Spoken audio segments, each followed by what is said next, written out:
Sports. We are Baltimore. We are MC.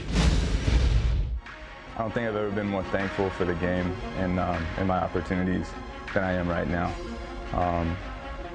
Being the number 2 starter on the American League Championship team, it's a pretty big honor. But in the same breath, I'm just going to keep it right in front of me and continue to do, what I do and just keep it simple.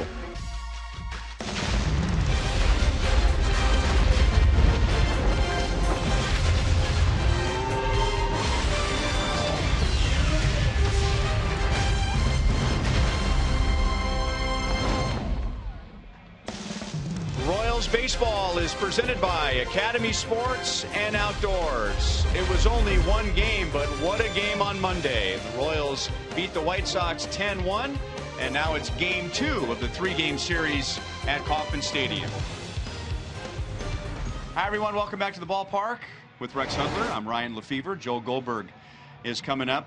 Royals, there's some question marks around the game. Can they do this year what they did last year? It's only one game, Hud, but they pitched, they played defense, they walked, they hit home runs. What didn't they do on opening day? And I'm going to tell you what, it was a fun thing to watch, especially with the sellout here. Everybody dressed in blue. It was special. It was like October rerun. However, what they did see again, the fans, was Royal baseball, especially from an offensive standpoint. 5 walks. Heck, they hit some homers even. It was an exciting display, and I hope we see it tonight. Well, we just heard Danny Duffy talking about how honored he is to be the Royals' number 2 starter. Well, he has that honor for a reason. Here's our Academy Sports and Outdoors leaderboard. That bottom line is important. If Danny Duffy had pitched 12 2/3 more innings last year, he would have been 5th in the league in ERA, 5th in the league in opponent's batting average. We're talking about all American League starters, and would have had the lowest opponent's batting average of any pitcher against left-handers. That's just 2 starts, huh? Absolutely, but you know what? What he did last season is why he's number 2 in the rotation to start this season. Remember, it was April. They brought him up from the minors. He didn't make the team out of camp, and he came up and started out of the bullpen and established his stuff right away. He became the Danny Duffy that Dayton Moore and company always believed he could be, and now look at him. They're counting heavily on this left-hander. Well, the Royals certainly have big things in mind for Danny Duffy to have him pitching second in the rotation. But what are Danny's goals for this year? Joel Goldberg will cover that when we come back.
Jose Quintana and that guy Danny Duffy set to make his 2015 debut.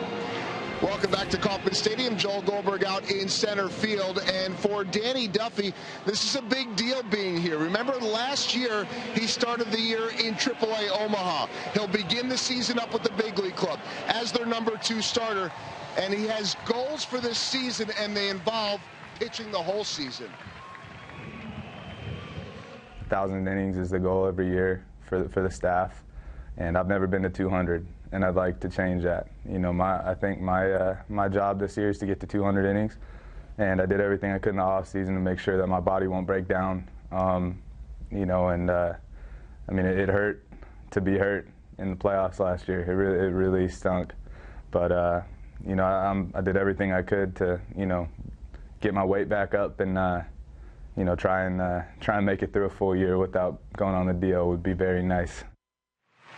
Danny was unable to contribute the way he wanted to in the playoffs because of injury. He is healthy and ready to go, set to make his 2015 debut. First pitch is coming up next.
Local Kansas City Chevy dealers for great prices on all new 2015 vehicles today.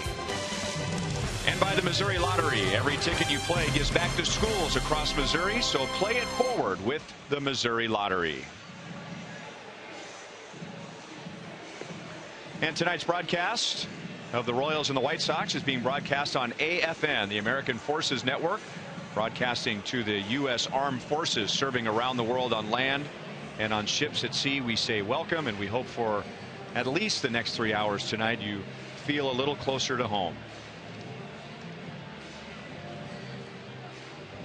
Robin Ventura in his 4th year as White Sox manager, and Monday was a familiar sight for him. The Royals were 13-6 against Chicago last year, and the Royals have won 4 consecutive season series against the Chicago White Sox. And he has made a couple of changes.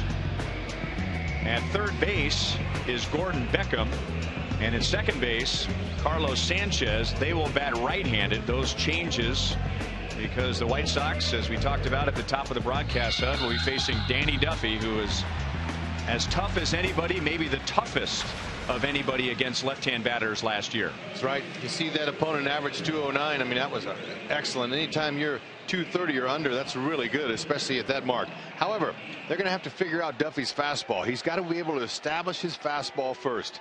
That's going to be a big reason for him. Command down in the strike zone with that pitch.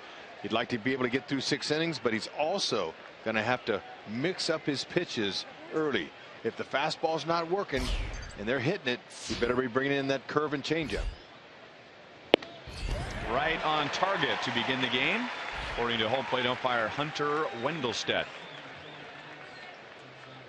Adam Eaton was 1 for 4 on opening day with a 9th inning single. So one of the keys for the Royals was keeping him off base. He had a good year last year, and especially good against the Royals, and that is shot foul. And Duffy's ahead 0-2. And that'll be Danny Duffy's chore for the evening. You know, they got some pretty big bats in there, obviously, with Abreu, you know, Garcia, Ramirez, LaRoche, but you take care of the guys ahead of them and don't let them on base.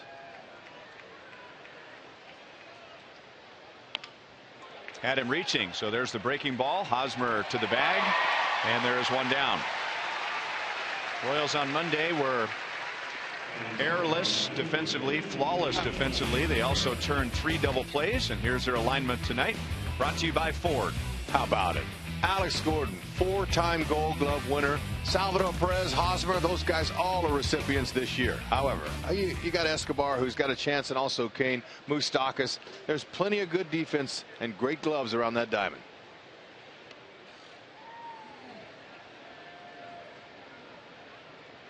Now Melky Cabrera, the one-time Royal, and a fastball at 96 is in for a strike. Guys always want to get that first hit out of the way, and Melky Cabrera got the White Sox first hit in the first inning on Monday with a brand new team. I mean, you know you're not going to go 0 for 612, right? But getting that first one out of the way is a big deal, isn't it? That's right. You can ask Moose about that. He struggled last year mightily to try to get that first hit. Well, what did it take him? 0 for 21. Wow. I mean, it is really difficult when you start the season like that to try to catch up. But Melky, he's going to make a big difference in that offensive lineup for them and defensively. Laid on a fastball at 97. Ooh.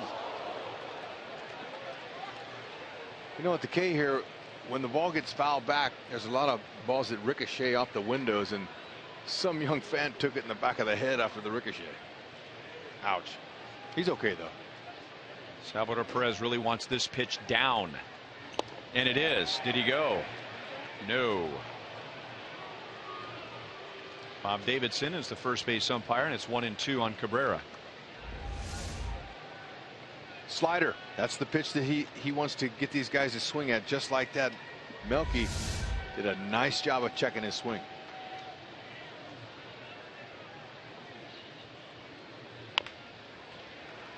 Nice big hop for Escobar. 2 ground ball outs for Duffy in the first inning. And Hud, that's what we're seeing here, and it's just 2 batters, but this is the transformation of Danny Duffy. Not overthrowing, not having a lot of deep counts. He wants to pitch deeper in games, and usually the transition is from a power pitcher being okay with contact. Yes, and we saw some of that last year in Duffy's arsenal. He evolved. He gained confidence. The fact that he can change speeds like that early in counts, and then he can ramp it up, throw 96 miles an hour. Dave Island's done a nice job with Duffy. He's got the pitches. He just now it's become mental, and he's adjusting there as well. Jammed him. How about 3 ground ball outs?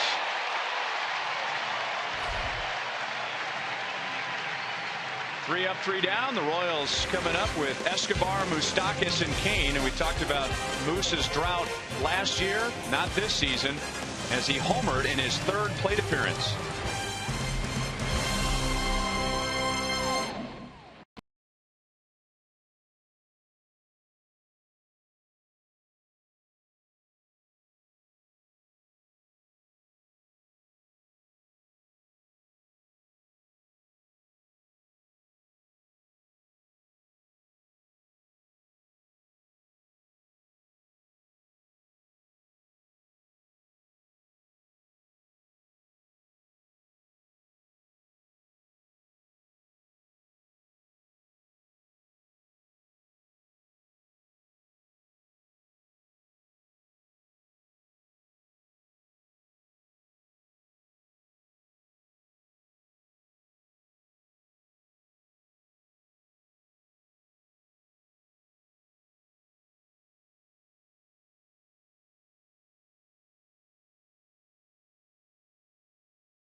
here on Monday who didn't have his heart skip a beat when Yordano Ventura went to the turf. He said he knew it was a hand cramp all the way.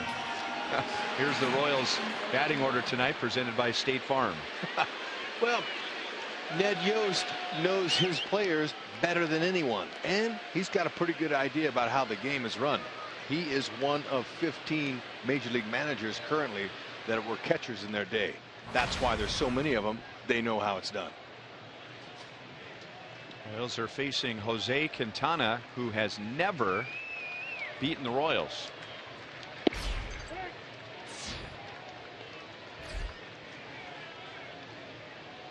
Alcides Escobar beginning the season as the Royals leadoff man, and how about the start for him? On base 3 times, and he scored 3 times. Laid off a high fastball, 1-1.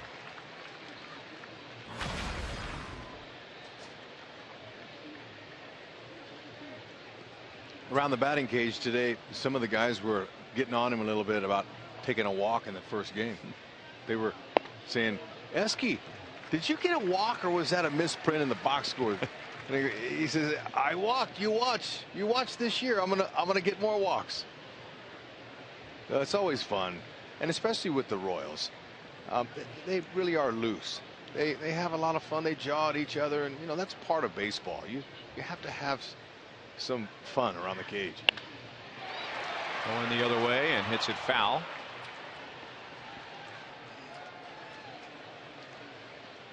Well, it was just a spring training game, and yet the Royals' first spring training game against the Texas Rangers, and the Royals' first game every year is against Texas.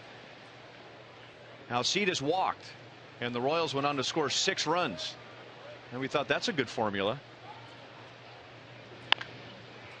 But if the Royals want to score more runs this year, it wouldn't hurt to have Escobar on base more. No, and even if he doesn't walk, if he can just hit his 290, 300, that might be enough.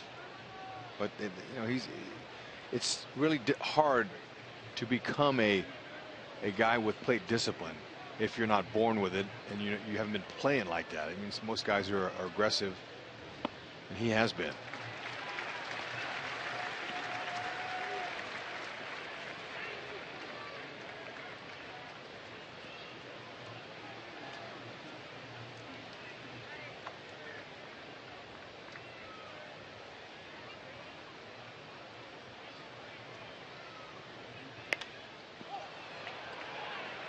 Abreu to the railing and makes a nice play. Yep, Escobar just couldn't quite talk this one into getting into the stands. Jose Quintana, this young man here, you mentioned it, Ryan, he hasn't had any wins against the Royals in his career, but you know what, he's a very solid pitcher. He's got a nice fastball at 91. He cuts his fastball, curveball, changeup. He's got very good stuff. He changes speeds well, does a nice job of keeping the ball down, and he doesn't live in the middle of the plate.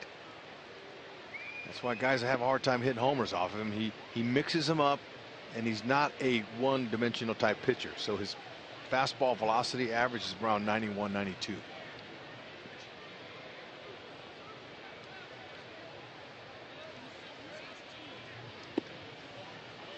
One and one on Mike Moustakas. A home run, a walk, a sacrifice bunt, 2 runs scored, and an RBI on opening day,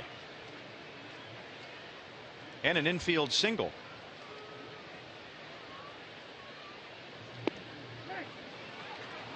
One and two. Looked like he was sitting on a different pitch than that. Yep. You got to be ready to hit that fastball early in the count. Moose is going to have to learn a few things about hitting in that second hole. You're hitting in the first inning. Hitters love that, but you got to be ready for the fastball, because they're going to, early on, pitchers try to establish that fastball. That's most guys' dominant pitches. So they're not going to come right in throwing hooks and curveballs to Moustakas. He's going to have to be ready. And from what I've been seeing in the first game, Samardzija tried to jam him with cutters in on his hands. So they're going to try to stay in on Moose. 2-2. Here's what the Royals have done against Quintana. You'll see some good numbers, including Moustakas, who has 2 home runs. And again, Quintana, he's made 12 starts against the Royals, and he has never beaten the Royals. That's why there are some very good numbers up and down the lineup. There are a few Royals who have had a bad time against him, but not many. Hit well to center field. Adam Eaton can't get it. So he homers to the opposite field on opening day, and now he doubles to straightaway center field. And I mean, that ball wasn't walking either. That ball was crushed. I could tell on contact that it had some good juice on it because it cleared the infield quickly, and it was tailing away to left center field away from Eaton. Okay, caught it, ball was down, he was looking for it. Look where Eaton is, the top of your screen. Eaton immediately on contact turned and ran, but you saw how the ball sliced towards left center field gap. It's because Moose kept his hands in nicely and spun it that way. Great stroke.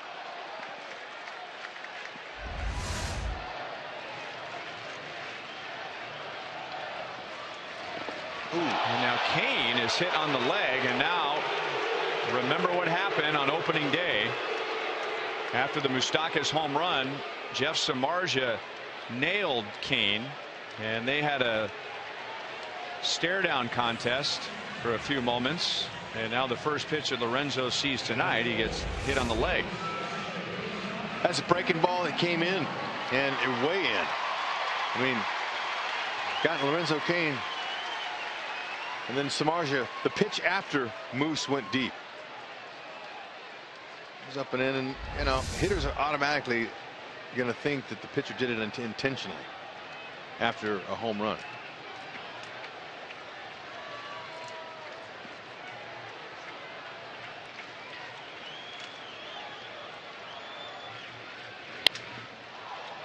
Crack bat, infield fly rule is called, and Ramirez retires Hosmer. Right idea. Hosmer wanted to go that way, keep him away from rolling over into a double play. But now with 2 outs, they're looking for somebody to step up here in this first inning. And facing a guy that has never won against you in 11 tries, you can really put his dauber down if you score a couple runs early on him.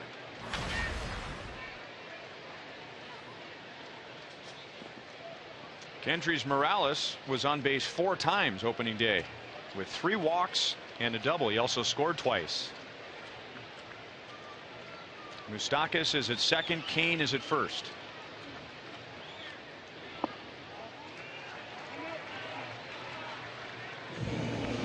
First innings, that's the chance and the times that you want to take advantage and get him in trouble.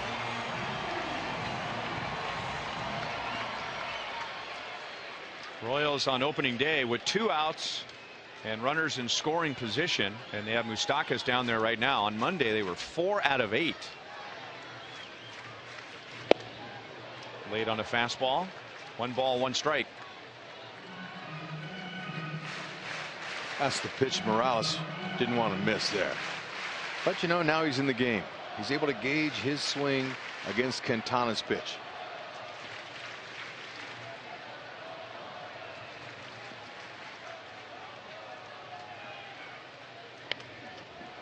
One and 2.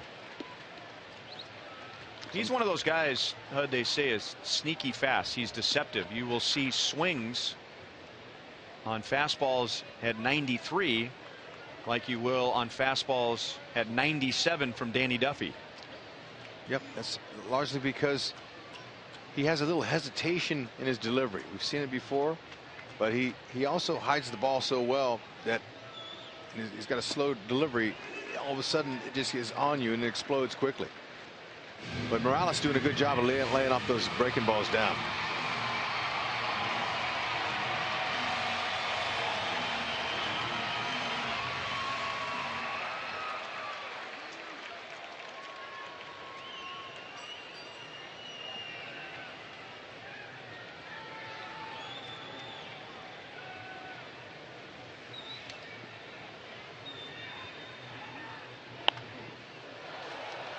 Still 2 and 2.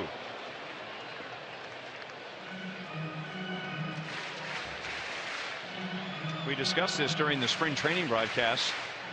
Morales is one of those hitters who is quite a bit different from one side of the plate compared to the other. Much more quiet hitter, meaning fewer moving parts when he bats from this side, and more moving parts as a left-hand batter. He has a more open stance on the other side. That's a base hit into left field, and the Moustakas double turns into the Royals' first run.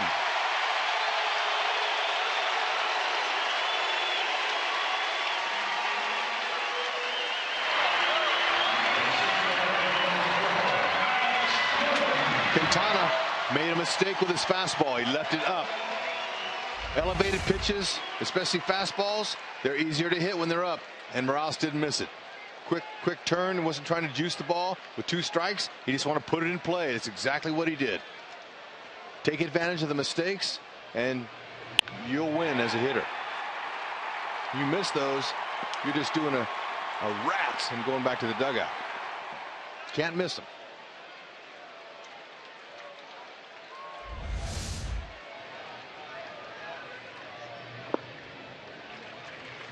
Flowers has blocked about 3 pitches already in this inning.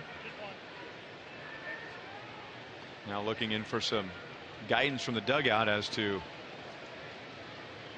where he will throw if the Royals run here. You have a fast runner at second base, a slow runner at first. I'd imagine the throw would go down to second base. I don't think the Royals are going to run here with 2 down and Alex Gordon at the plate. 1-1. But I'm going to tell you, Royals fans are going to be surprised about Morales' speed and his athleticism. He's a big guy, thick guy, but I tell you, he runs, he hustles hard. You're gonna watch him when he plays first base. He's very agile on his feet. You watch him during batting practice take ground balls. He reminds me a little bit of the great Andres Galarraga, the big cat. As big as he is, very graceful. He runs well. He's a good athlete. All right, I take it back. A fast runner at second, and somebody slower than that guy at first base. Right. He's not bad. I'm going to tell you. I'm just telling. I want the fans to understand that. You know, look at him. He's a big guy, but he moves pretty well. He would beat Billy in a race. Abreu, their underhand to Quintana, and that ends the inning. Mike Moustakas gets the inning going with a 1-out double. And with 2 outs, again, the Royals come through with a runner in scoring position as Kendrys Morales drives in his first run as a Royal.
On opening day. Time for the University of Kansas Hospital injury update and the Royals head physician Dr. Vincent Key.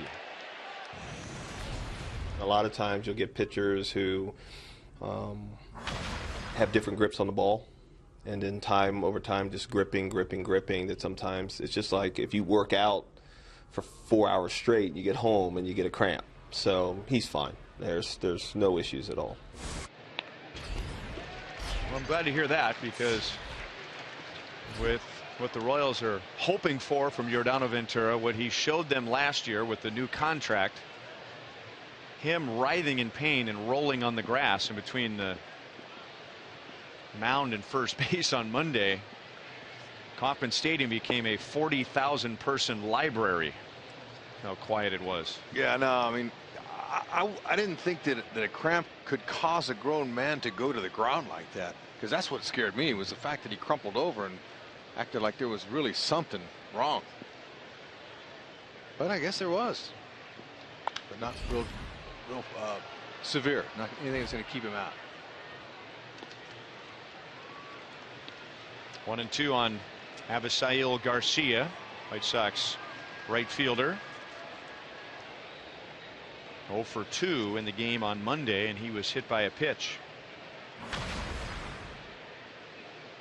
Played in just 46 games after having shoulder surgery very early in the season. 2-2.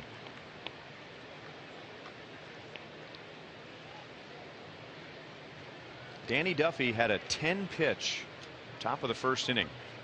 3 ground ball outs.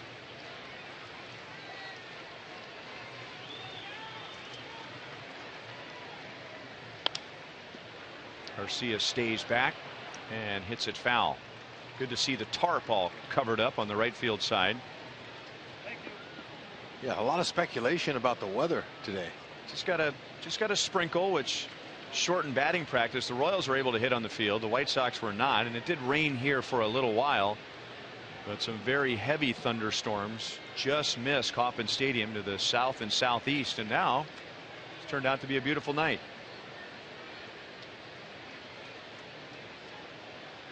It certainly doesn't feel like April the 8th, that's for sure.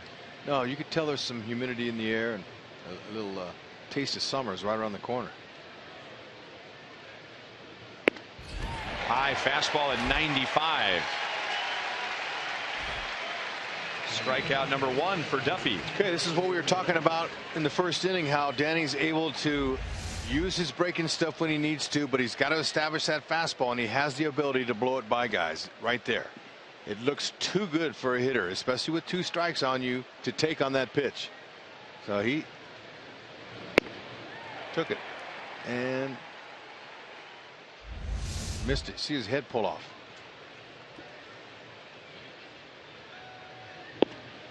Strike to Ramirez. You know, that pitch, HUD, is one where the pitcher doesn't get enough credit, because it's easy to say, well, you know, Garcia, he swung at a pitch that was way out of the strike zone. You know, bad on him. And yet Duffy has to put it in a spot where it's out of the strike zone and yet tempting enough for the hitter to take a swing at it. Yeah, that's a purpose pitch. Great spot. Good point. Elevation by design, they call that.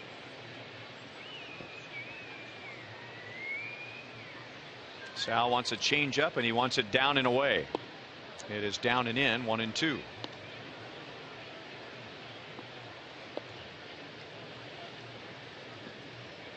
Ramirez was a tough luck 0 for 3 on Monday, lining out twice, and one of those lineouts into the glove of his counterpart Alcides Escobar, who made a great play on a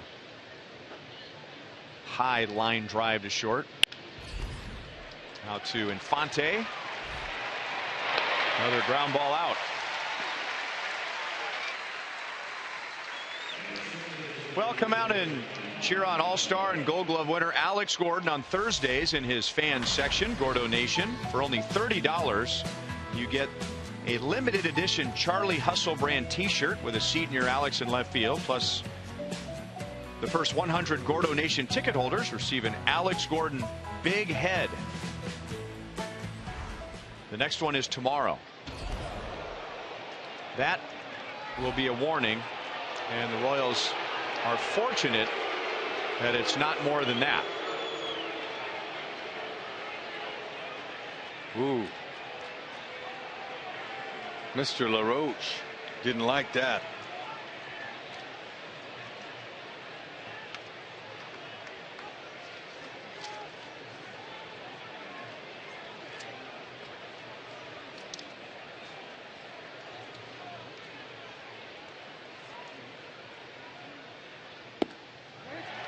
One ball, one strike. I have seen many times before, and you have too, that a pitch in that area, depending on the mood of the umpire, is a lot more severe than a warning. Especially now in today's modern game. It's so much different than it was 20 years ago, 10 years ago, even. I'll say 20. I mean, they've been policing the game pretty closely.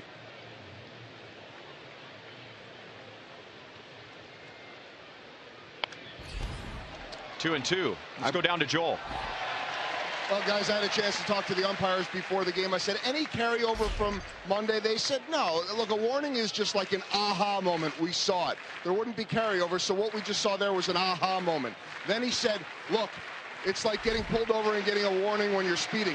Don't start speeding again a mile down the road. That's where we're at now. Ripped to right field and sailing over Rios. So LaRoche hanging in there after one sailed behind his head, and he's at second base with two down.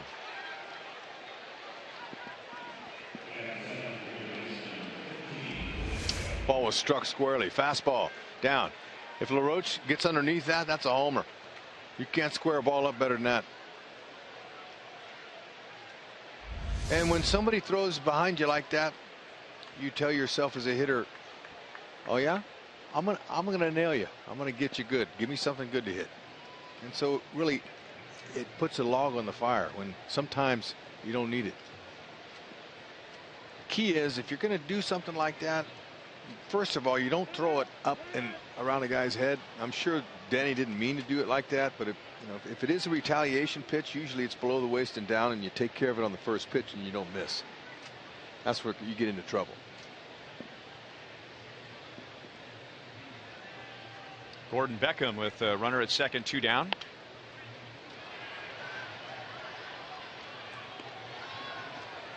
Beckham, longtime White Sox second baseman, was traded to the Angels last year, and he was with them when the Royals swept the Angels in the division series, and then as a free agent during the offseason, signed back with Chicago, and now will be used as a utility player,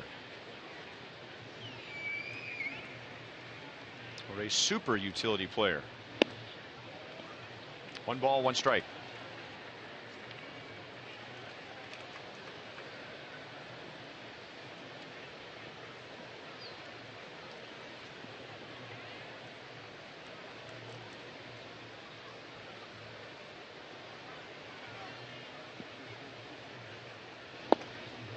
Excellent pitch. Changeup down and away. The fastballs Duffy throws is already an established pitch, especially since he's learned how to control it and control his breathing and his body language to go with that pitch. But the changeup is going to define him and make him a Cy Young candidate if he can stay healthy. Moustakas tried to grab it with the bare hand. LaRoche goes to third, and Beckham is on with an infield single.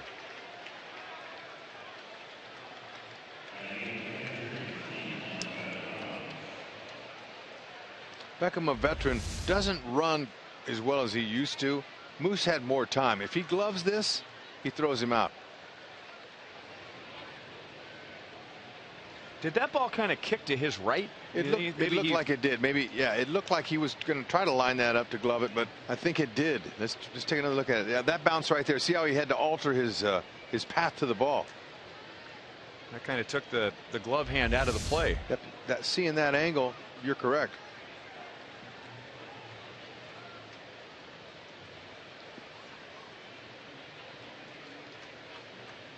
Well, with Tyler Flowers at the plate here, this is already more opportunities with runners in scoring position than the White Sox had all game on Monday. They were 0 for 1 with runners in scoring position on Monday, and now Flowers is the second opportunity here tonight.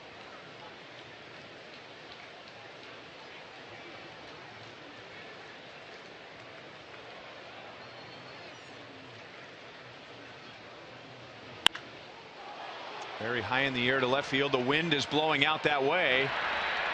And a 3-run home run for Tyler Flowers. So with 2 outs and nobody on, the White Sox get a double, an infield single. And Tyler Flowers, who hit his first major league home run against the Royals, put Chicago in front 3-1. I knew it had a chance when he hit it by looking at those flags in right field blowing straight out to left field. All you have to do is get it elevated tonight. Good easy swing. Let the velocity on Duffy's fastball provide the power and just get up underneath it.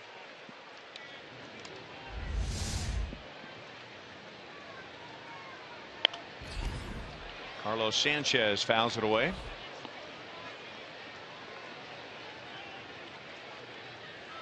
He is a switch hitter, so he has the luxury of hitting right-handed against Duffy. Micah Johnson, a left-hand batter and a rookie, started the game on Monday at second base. 0-2. Let's take a look at this pitch, and I can tell you from the grip that it was a changeup, not a fastball. There it is, a circle change, back 3 fingers, try to slow it, but look, at 86, right down the middle, that's an easy target for a hitter.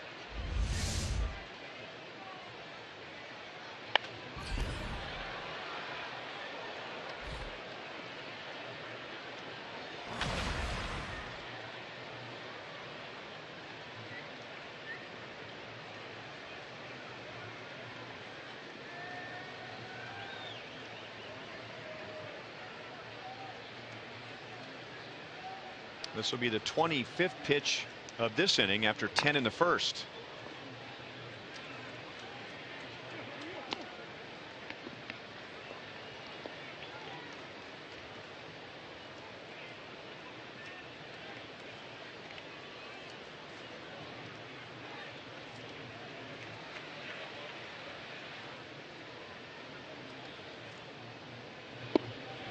Changeup strikes out Sanchez. But a changeup earlier in the inning resulted in a 3-run home run, and Chicago has a 2-run lead.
Great run the Royals had 2 seasons ago after the All-Star break.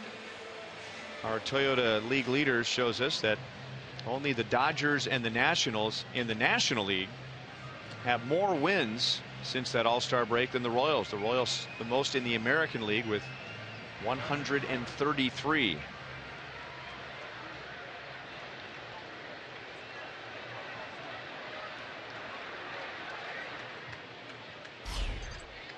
Alex Rios, Salvador Perez, and Omar Infante against Jose Quintana.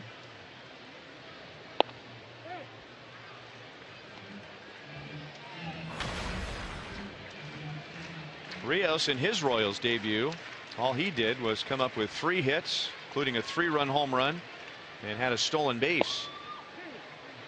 Quintana is ahead, no balls, 2 strikes.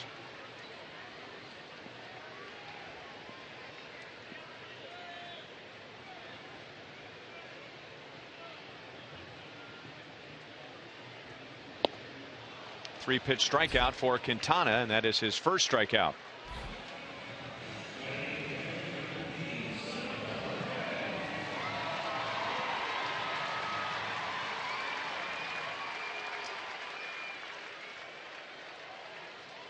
See what Quintana can do now after your team goes out and gets you a nice lead like that. You just want to go right at these hitters and try to keep the ball down and use your defense.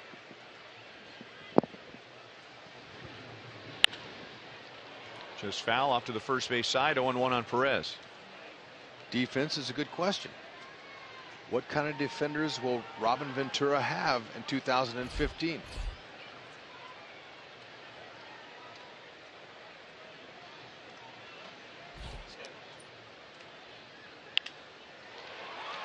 Shallow right center field, and Garcia is there to make the play. Well, it wasn't that long ago that the White Sox were the best defensive team in the major leagues, if you're going to measure it by errors. And that year, they nearly won the division. 2012, above 500, but then 1 year later, they had the most errors in the major leagues. Yeah, it was amazing. I talked with Robin Ventura today about his defense, and he was a Gold Glove third baseman and an excellent fielder. 6 Gold Gloves, as a matter of fact. He understands the importance of catching that ball. You win when you catch the ball. Pretty simple. And he said, in 2012, he had some good players. They didn't have a lot of range, but they had guys that made the plays when they were right at him. He talked about Euclid, a good third baseman that he had. He talked about some of the players that were there in place, did a nice job. But then as the 13 came in 14, started playing some guys out of positions, he was telling me.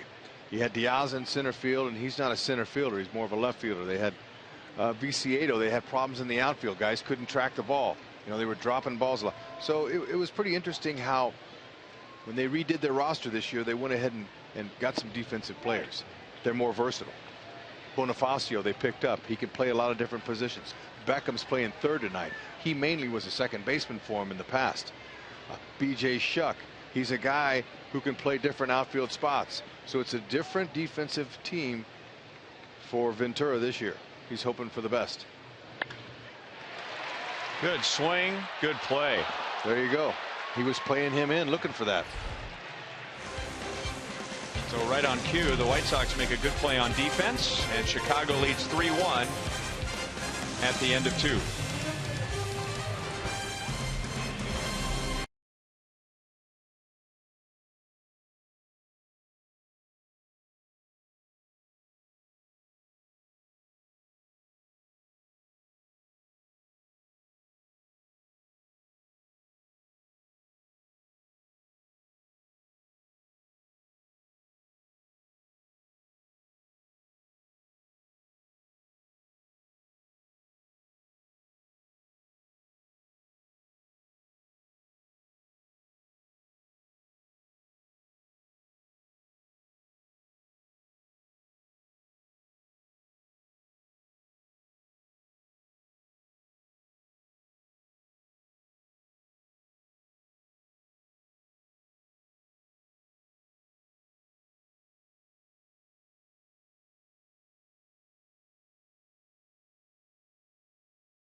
SEC to tonight's game. And for 12 years, Evelyn has been president and CEO of Restart Incorporated. That's a Kansas City homeless agency.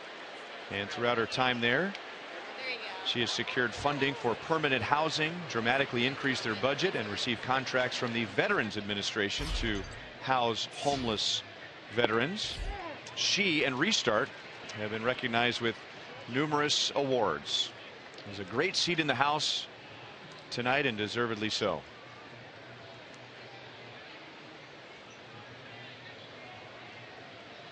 Here's the White Sox leadoff man, Adam Eaton. He grounded out first time. 1 ball, 1 strike.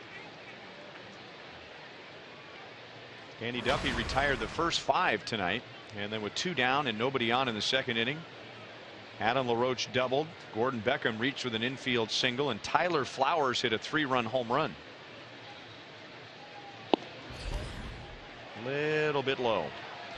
Pretty good spot. That's where Danny wants to keep his fastball, right there, and continue to ground the guys out. Eaton, he is antsy to get on base. He's an action type player. Very good speed. Makes things happen. Escobar to the middle. Nice big hop. That makes the play a little easier. 1 down. Normally we're joined by Jeff Montgomery, but tonight he is on assignment. He is not in the booth. Monty, where are you? I am actually in the first base camera well, Ryan. Why? I got a great perspective from this side watching Danny Duffy do his stuff. Monty, I thought it was because I hadn't been washing very well, and I didn't have my deodorant working. Is that why? No, Hud. Okay. It's all about Duffy. And by the way, on those days, you can smell that down in the first base camera well. 2 down as Cabrera flies out to right field. Let's go back to the second inning when the White Sox scored 3 runs. Here's how he pitched to Abisail Garcia for the first out, Monty. Yeah, his stuff's really good tonight. He's been on the attack mode, and he throws this pitch behind Adam LaRoche, and I'm not sure if that got into Danny Duffy's mind. I know it got in LaRoche's mind, but then he hits this double, and I think that's, as a pitcher, that's almost like a back-in-your-face moment. And then we're going to see the changeup, and I'm not sure I like that pitch selection on the changeup against Tyler Flowers. He was 0 for 6 against him in his career up until that at bat, guys. As the old saying goes, that speeds up his bat, right? It does, and I think when you have that kind of success against a guy, there's a reason. Now, I'm sure that Danny Duffy's got great confidence in his changeup, and he has to throw that changeup. But in that situation, maybe a great situation where you're going to really kind of stay hard and don't give him a chance to speed his bat up. Well, there's a pitch right there to one of the best hitters in baseball, 96 miles an hour, and Jose Abreu was late on it. Yeah. On this pitch to Flowers, we're going to see, like you said, Ryan, it does speed up their bat because you got such good stuff, such a good fastball. When you change things up, it really does electrify that bat, Hud. I'm sure you can give a little experience from that. When guys throw that off pitch, it does speed up the bat. Oh, especially if it's a cookie. Well, Danny wasn't going to make that mistake again. It was fastball, fastball, fastball to Abreu, and he strikes him out. We'll be checking in with Monty all night. Duffy back on track with a 1-2-3, top of the 3rd.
Twins and the Tigers, and all Detroit in this one, as the Detroit Tigers, the second team in history with a DH to be shut out in their first 2 games of the season, joining the expansion 1977 Mariners.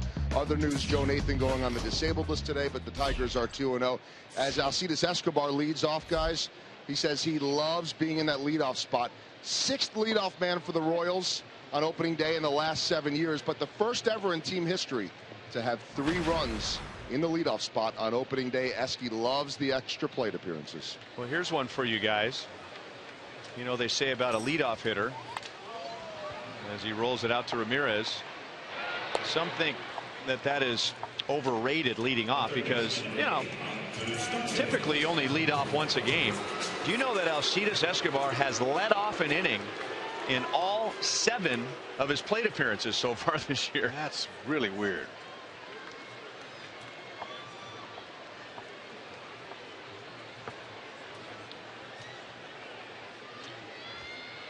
Now Mike Moustakas got the Royals going in the first inning, doubling to straightaway center field, and then Kendrys Morales got him home. Okay, there's the shift again. Moose is seeing that he says doesn't bother him anymore. So let's see if he can just go ahead and lay that ball out there, or if he gets something out over the middle, go ahead, just like he did in his first at bat where he drove that ball over Eaton's head in center field.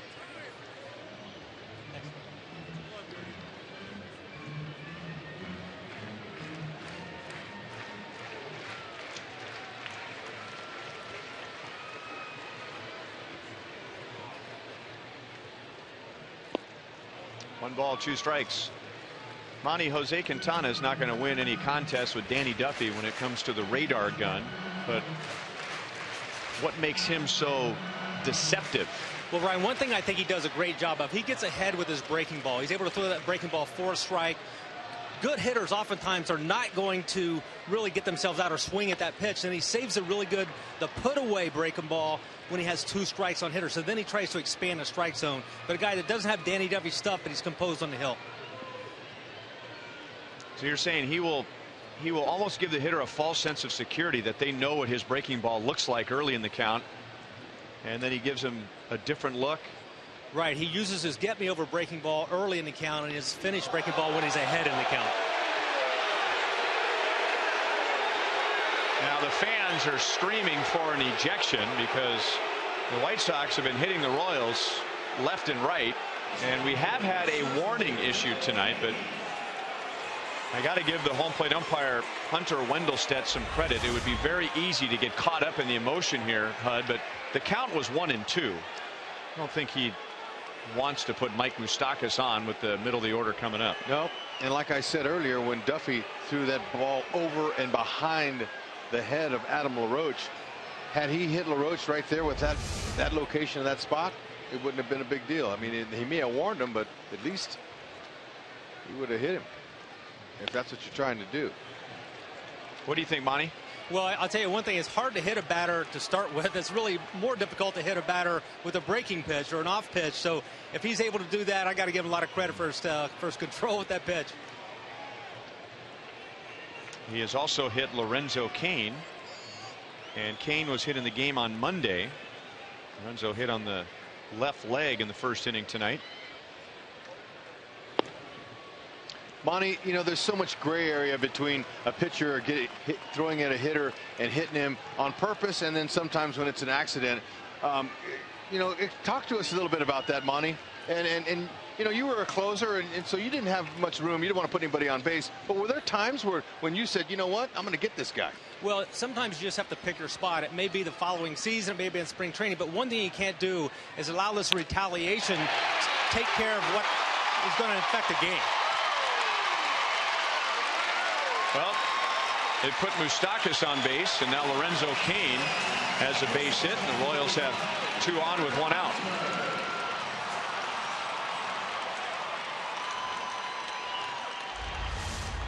Okay, Lorenzo, he likes to pull the ball if you'll give him a chance to. That ball's in the inner half and down low. Nice stroke. He went down and lifted it. Didn't roll his hands over. See how he kept his hands right through that baseball. Nice little lean back. See if they can get something going. But you know, Monty, Ed Farmer was telling me a story, that White Sox radio broadcaster before the game. He was talking about how he was facing a hitter and there was playing against him, and then he joined him. He was on Ed's same team, and then Ed was throwing batting practice to him early in the year, and he drilled him in the back, and the guy goes, "Man, what was that for?" And he goes, "That was for last year when you showed me up." Well, pitchers have very good memories. His own teammate. He said, "Look, that's, you know, I didn't like you showing me up, and that's why I drilled you in batting practice." So, you know, they remember. Monty, you're right. You don't have to do it that day or the next day. You can wait till the next series. Right, and we had a pitching coach, Bruce Keeson, who was adamant about pitchers really standing up for their players. Now, in the American League, it's a little different because the pitchers don't have to go to bat, but a lot of times the hitters will see these pitchers, you know, drilling guys, and they say, "Hey, you don't have to go to the plate. Let's be careful here. I don't want to take one in a coconut next time I come to the plate." Yeah, well, we talked about how the game is a lot different now. It's policed a lot stricter. 1-1 on Hosmer. He popped out to short in the first inning.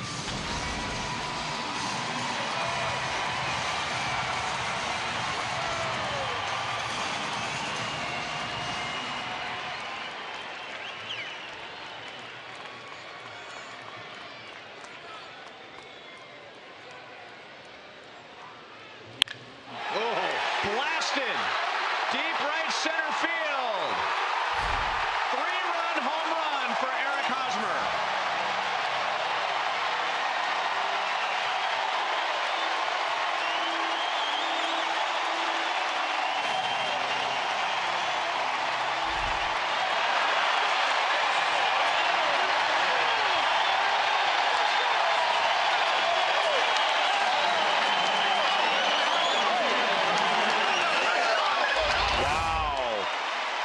Change up, down, same pitch that the 3-run homer was hit off of Danny Duffy. Hosmer, man, you could tell by the sound.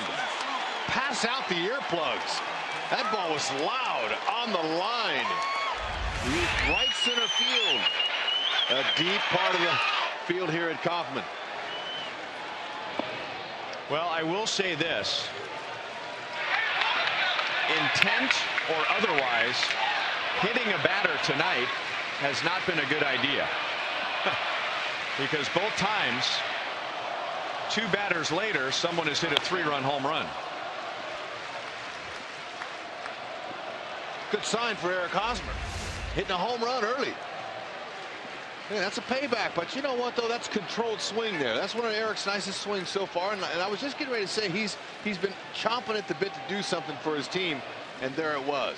Now, he didn't homer his first time till May 5th last year. So this is a huge, huge lift for him. And Danny Duffy getting back in front.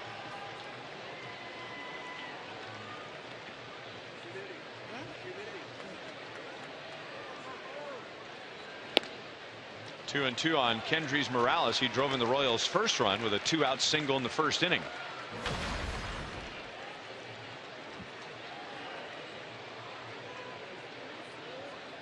Last year, the Royals didn't hit their first home run until their 8th game. And they have 3 in 11 innings. Their first 11 innings this year. Right, and the point you made about the home runs following the hit by pitch, I think that's one thing worth talking about, because you'll oftentimes you wake up that sleeping dog whenever you do something like that, that pitch behind LaRoche, and then Mike Moustakas gets hit, and suddenly you wake these guys up. So that's why I say you have to be very cautious about when you take care of business. And if you want to be a little ultra suspicious, Quintana has hit 2 batters in 2 1/3 innings tonight. Last year in 200 1/3 innings, he hit 2 batters. Pretty good command.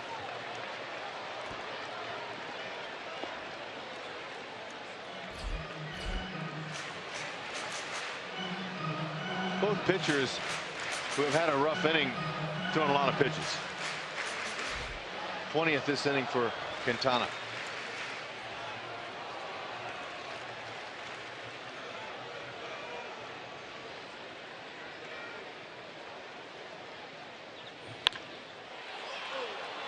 One hop out to Beckham. And there are 2 down. And you know, Monty, while we're on the subject and we're talking about pitchers, you know, hitting batters and batters getting hit by pitches, I was in dugouts for a long time, and I rode the Pine for 9, lots of them, and I never once ever heard a manager tell a player, hey, you get that guy. This is something that's always done between the players, and they all know.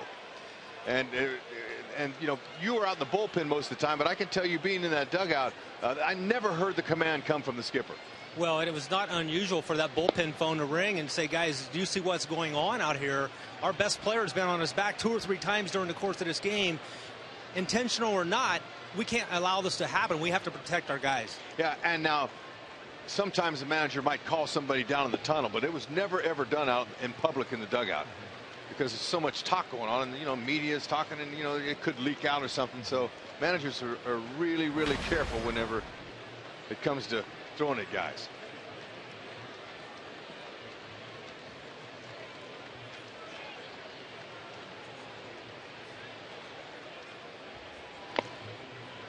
One and 2 on Alex. And I was thinking, Monty, when you were talking about picking the right spot, for you personally, that was hard, because you always came with the game on the line. You couldn't be putting guys on base. Right, exactly, and that's just part of it. You have to have an understanding for the feel of the game, and, you know, if you have a 3-run lead and 2 outs, hey, might be a chance, but normally in a close game, you can't sacrifice a game just for that situation.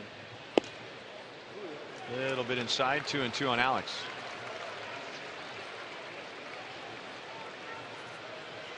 Robin knows all about that. Very calm demeanor Ventura has. Same way as a player. Had the perfect demeanor for a baseball player.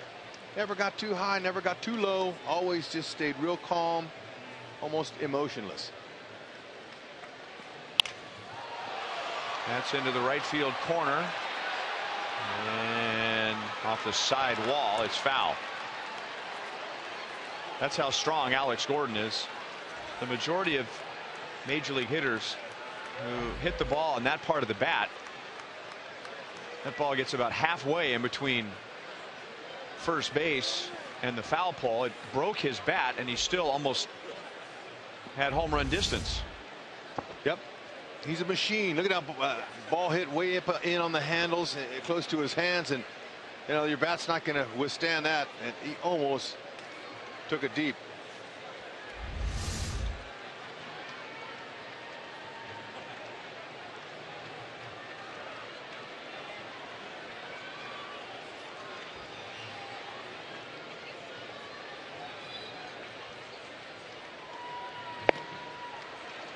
Full count with Rios on deck.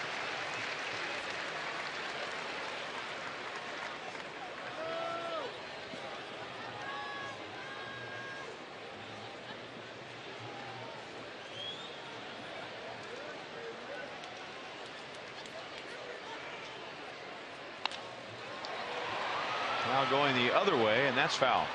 Hey, you really got to like the way the Royals are making Quintana work in this inning. And it all started with Moustakas getting hit by that pitch. Now, what is that, the 3rd or 4th Royals hitter in 2 games now that have been plunked? So I think, you know, this is something that it's not an accident. Lorenzo Cain got him a base hit. Hosmer, homer, 3-run bomb, his first of the year. But they're fouling pitches off. Alex is having a nice plate appearance here.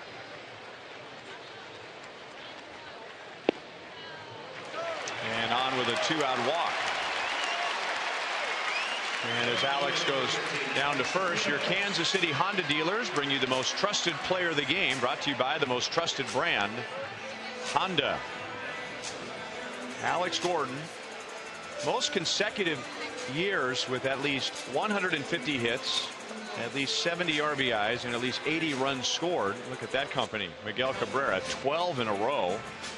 And then after that, if you're talking about 4 seasons or more, just Alex with Ian Kinsler. We just saw him with a game break, and Hunter Pence, who's out right now with a broken forearm.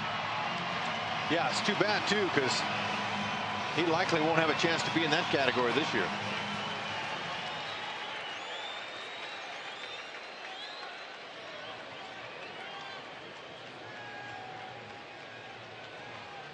Rios Struck out on 3 pitches against Quintana last inning.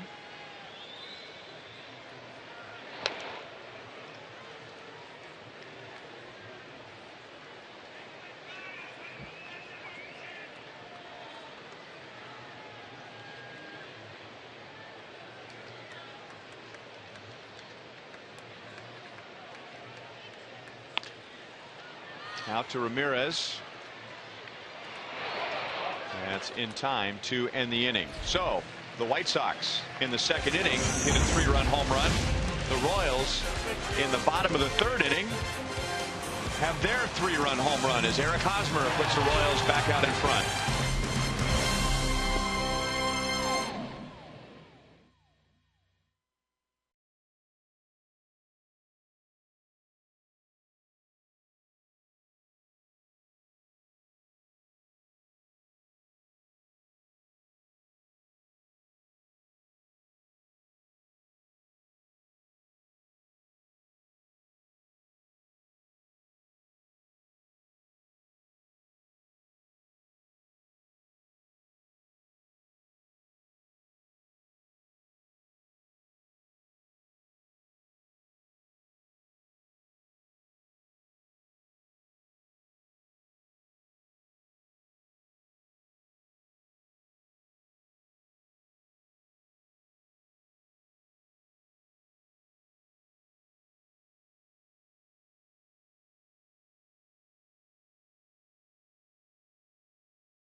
As we go to the top of the 4th inning.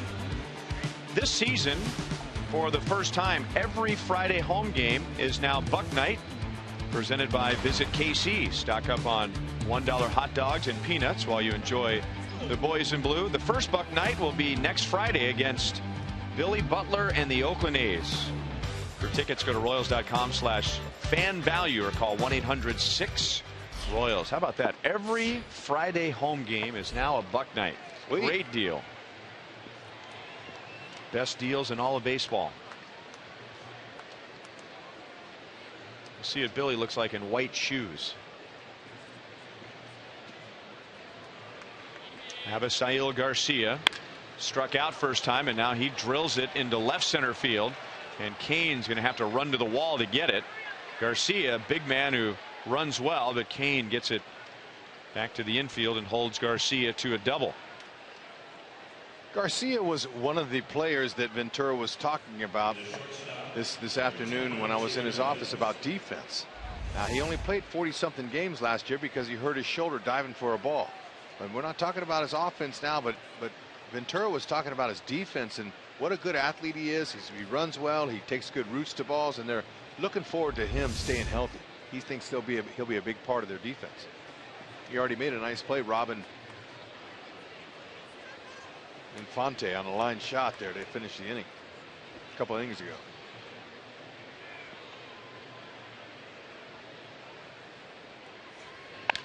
Ramirez almost hit Monty. You all right, Monty? I'm doing all right. I had a little scare.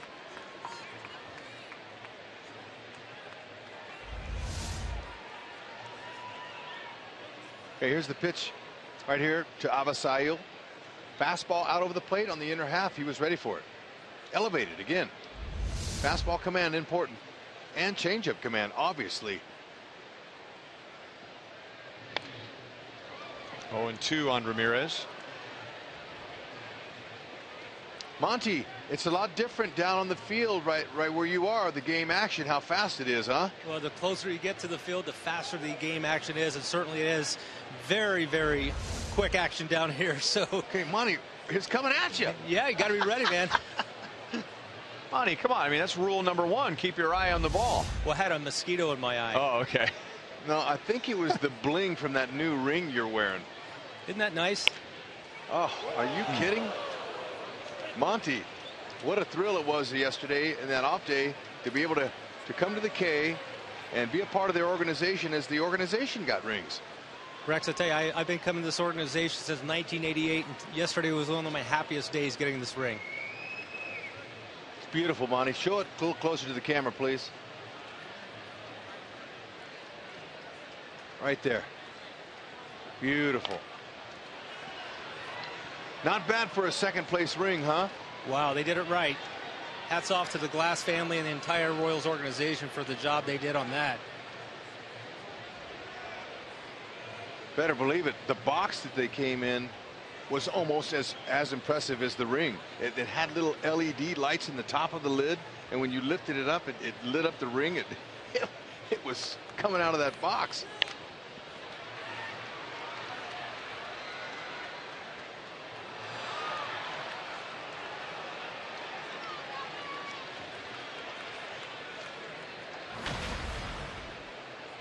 Ramirez grounded out to Infante in the second inning. If he does that here, he would get Garcia the potential tying run over to third.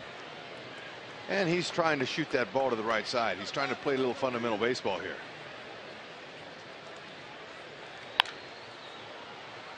Forced to pull it, and it's foul.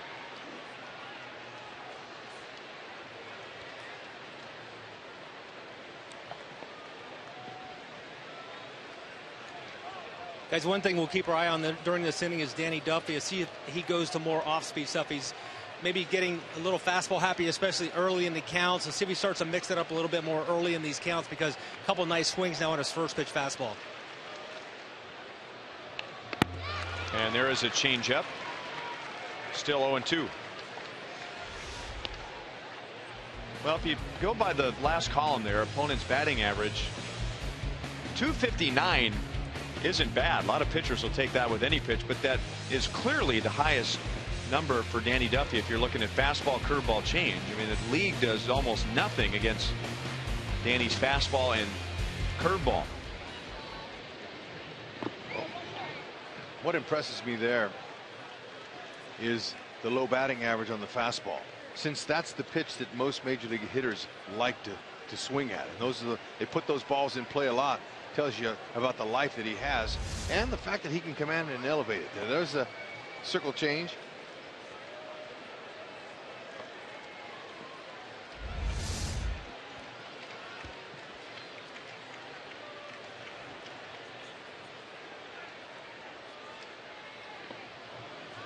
Blocked again by Sal. 2-2.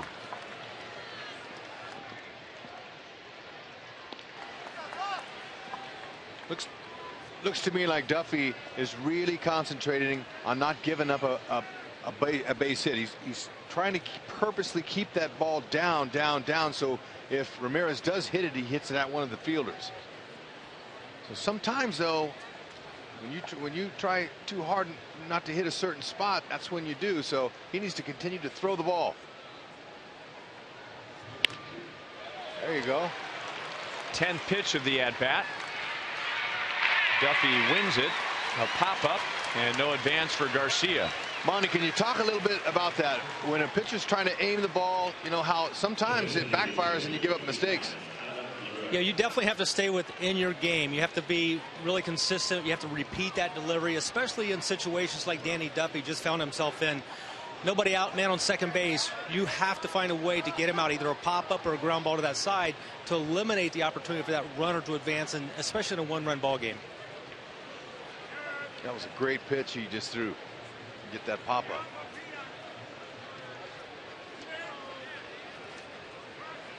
Adam LaRoche to the plate, and with 2 down and nobody on in the second inning, his double got the White Sox going, and they scored 3 in the inning.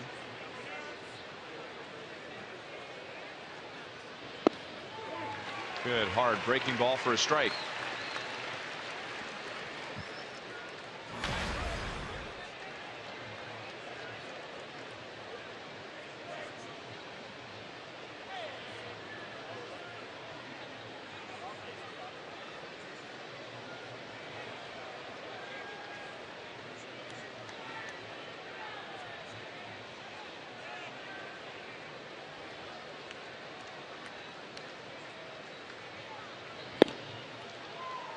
One and one.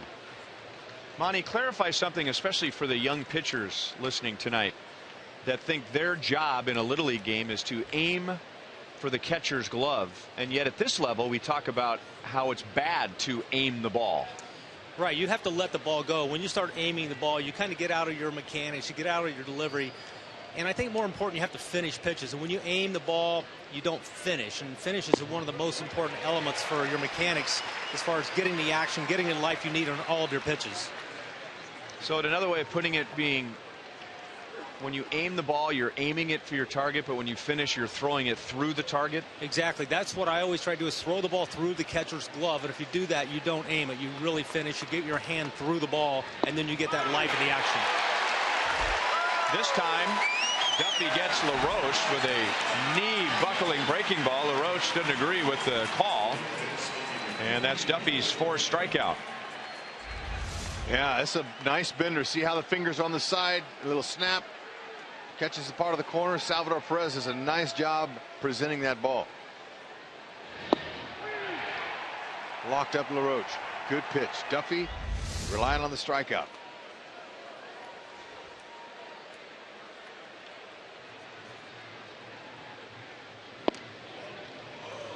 Just outside to Beckham. He was part of that 3-run second inning.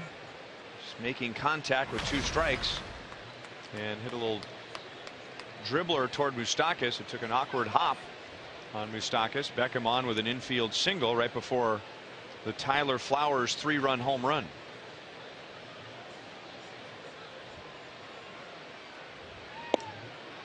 Same pitch, same result, at least according to Hunter Wendelstedt. 2-0. Garcia opened the inning with a double, and he's still standing there now with 2 outs. Duffy gets out of this big confidence inning for him. And now he and Sal are going to talk it over. Rex, that's a good point, because man on second, nobody out. The really key at bat was getting a pop up from Ramirez, and that allowed him to do some different things than with LaRoche. And now he's back in a situation where he can get out of this inning. Even with the fly ball to the outfield, he's out of the inning. But the big strikeout to LaRoche. But again, stranding that runner on second base, that was the key. Say 2-0 here as hitters count. He's going to be looking for something out over, because he knows Duffy wants to throw a strike, even though first base is open and Flowers is on deck.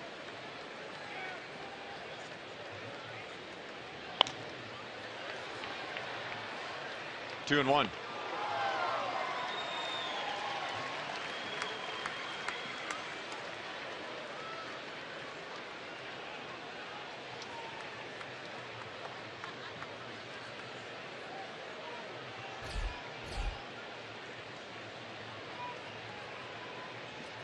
What do you come here with here, Monty? Got to throw a strike, so I think something down in the strike zone, doesn't matter what, any of his 3 pitches down in the zone is good. Fastball at 94, 2-2. Okay, he's evened up the count again. Now he has it's more in his favor. I think if he wants Beckham to beat him here, he might want to be careful with any of his off-speed pitches. I think Salvi's going to go out now for the second time during this hitter and just reconfirm what they're going to do here. Good meeting. It's a big part of the game here, even though it's early. We've got a long way to go. I think in a situation where you got 2-2, you almost treat it like it's 3-2. You want to get the out on this pitch if you possibly can. Don't want to go to 3-2 where you have to throw a strike on the next pitch.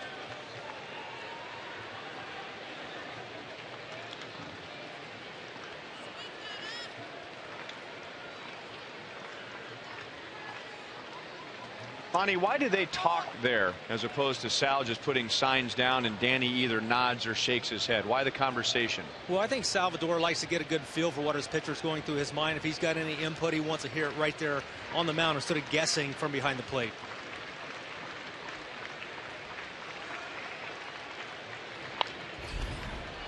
And we'll do it again. Fastball, fastball, fastball, and a little faster with each pitch. 92, 94, and that last one was 95. Gotta love the confidence he's got in that fastball. He trusts it. He's challenging the hitter, Beckham.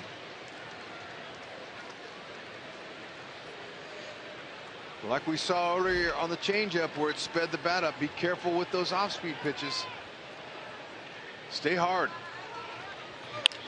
Oh, breaking ball. Kane coming up. Tried to trap it. He was able to keep it in front of him, but Gordon Beckham got a breaking ball and drives in Garcia with 2 outs to tie the game at 4. Yep, that's the thing with the off-speed pitches is just talking about. If you got a chance to speed the bat up of Beckham, this is exactly what happened. He threw a slider. Beckham knew he wanted to throw a strike with it, and there it was. He was able to get around on that with no problem. Lorenzo Cain almost made his first spectacular catch of the year. And I'm wondering where that ball hit him. It looked like it might have hit him on the jaw or someplace on his face when it trapped it. I don't think it. We'll have to see it again. But anyway, nice piece of hitting by Beckham. Got to give him the credit for hitting it. Oh, good step off move by Danny Duffy. They all know he's got it, but you got to be careful when you step off of that base, because that's when that step off move is most effective.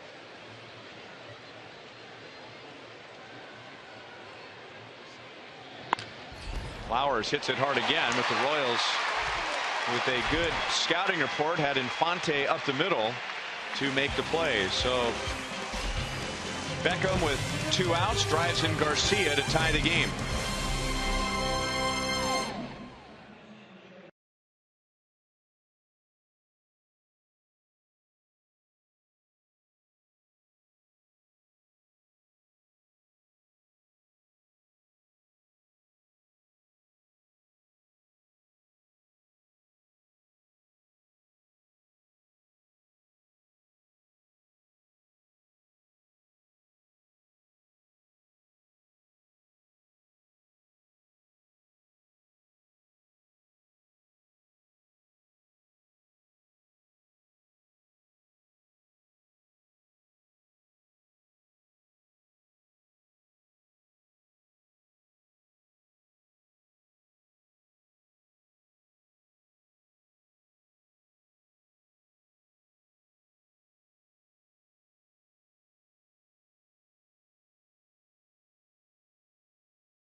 Don't miss your chance to sit beside your favorite canine friend while catching some Royals baseball. This year our first Bark at the Park is Tuesday, April 21st against the Minnesota Twins. For $35 you get a ticket for both you and your dog, a Slugger Chew toy, and a $5 donation is made to Wayside Waifs Animal Shelter. And remember, you must register beforehand by going to royals.com/special events. April 21st.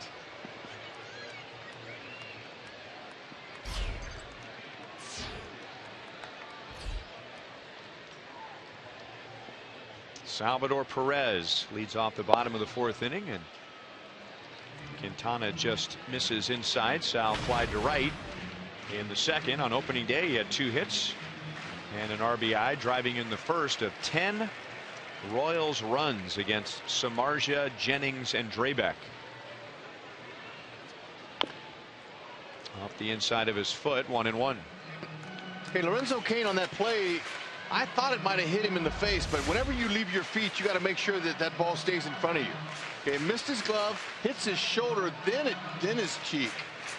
Had that didn't hit his shoulder, that ball would have been inside the Parker most likely.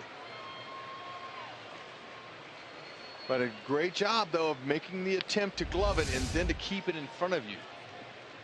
So I think he's going to be all right. Hit his shoulder, then hit him in the cheek. But I've seen some damage done to guys' their face whenever they come in for a ball like that, and it can knock the teeth out and hurt your jaw or whatever.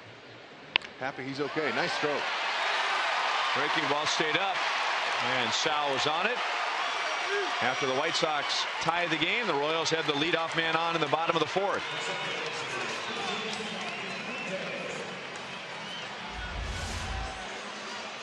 There was. Hitters can see that. They pick up the release point. They see the ball is way outside starting. They can pick up the spin. They know it's going to come back over. And that's just a really nice hit using just his hands. Didn't use a whole lot of body there.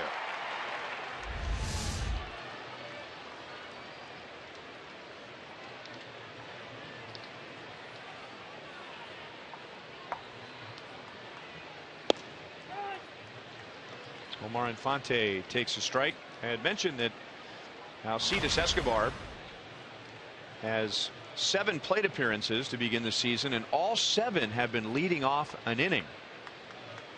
And in order for that to happen, the guy that hits beforehand has to be making a lot of outs to end innings, and Infante has done that 5 times.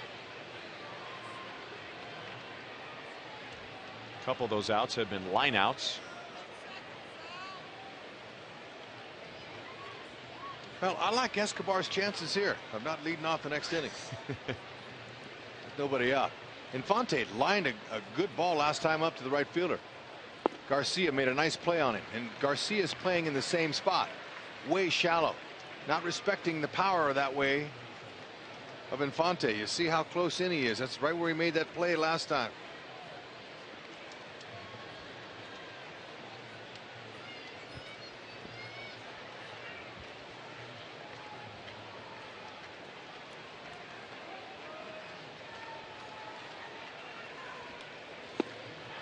Good pitch. Down and in. Infante swings right over it. 1 ball, 2 strikes. There's been a lot of talk about this lineup, but if you look top to bottom, you got Alcides Escobar now, who's at the top, and here we've got Omar Infante at the bottom. Completely different than the way it was last year, but I think everybody's got to really like this lineup, especially if you got an all-star in Salvador Perez hitting 8th. There's really not a weak spot in it. Championship caliber lineup, Monty. 1 through 9, no doubt.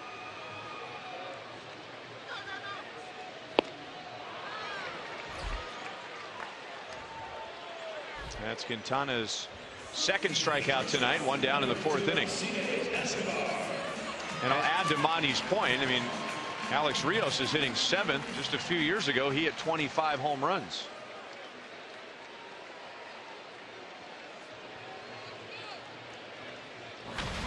And I know as a pitcher, the deeper you get into the lineup with formidable batters in there, the more difficult your job is. And that's what I like about this lineup, the depth that they have. It gives so much protection, particularly those guys in the middle who are expected to drive in the runs.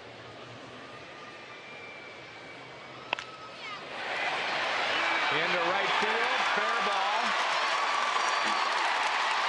Perez makes the turn.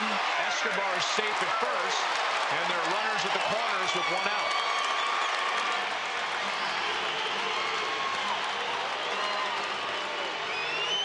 Garcia, the right fielder, he was in shallow like he was with Infante, but he wasn't over there on the line. And Escobar does what he loves to do. Now that pitch was up and in, but he's waited late. Looked like he was trying to hit the ball that way and had some success. Salvador Perez taking a speed page out of the rest of the guys, going 1st to 3rd. Let it go, Salvi.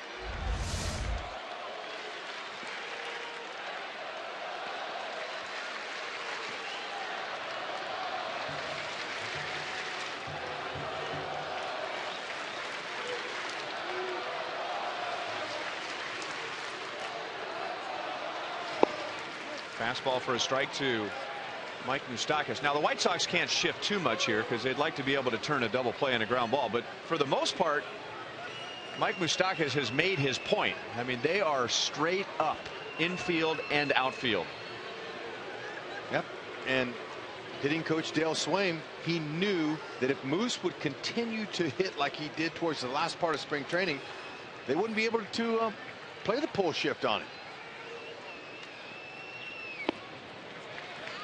And obviously, we just talked about the lineup and how deep they are. Nobody expected Moose to hit second, and last year wouldn't even have thought about it. But right here, he went ahead and stayed with Ned Witt, and he stayed with him because the left-hander was pitching. Look at those numbers. Those numbers are off the charts. He's got success. So if Moose is still hitting second against left-handers, you know that this might work. If he can continue to impress, put the ball in play, and pick up the run here. Give Duffy the lead back. Delayed steal, and it works.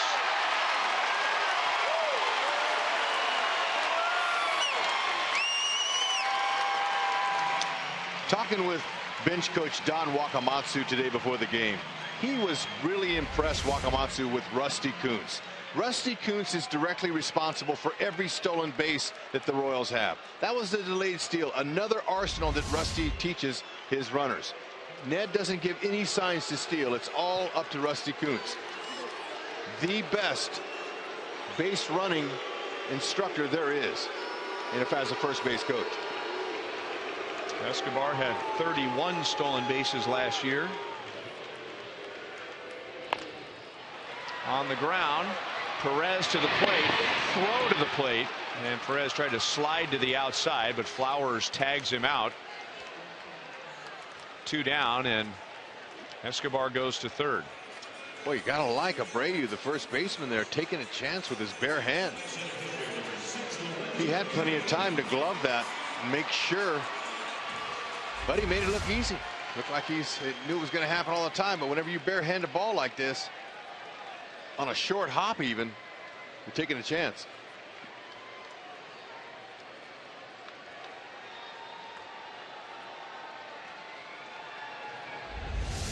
And you might say, well, I wonder why Salvi went on that when it was just a little bouncer. Those plays are called before the pitch even happens. Most of the time, the third base coach will go over to the runner and say, on contact, you're going. That's made up by the manager. Manager decides that. Kane drills it to left field, but Melky Cabrera is right there. 2 hits, a stolen base. Royals strand 2 in the bottom of the 4th, and we are tied at 4.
Thoroughbred Ford. For great deals on new Ford cars and trucks, visit thoroughbredford.com.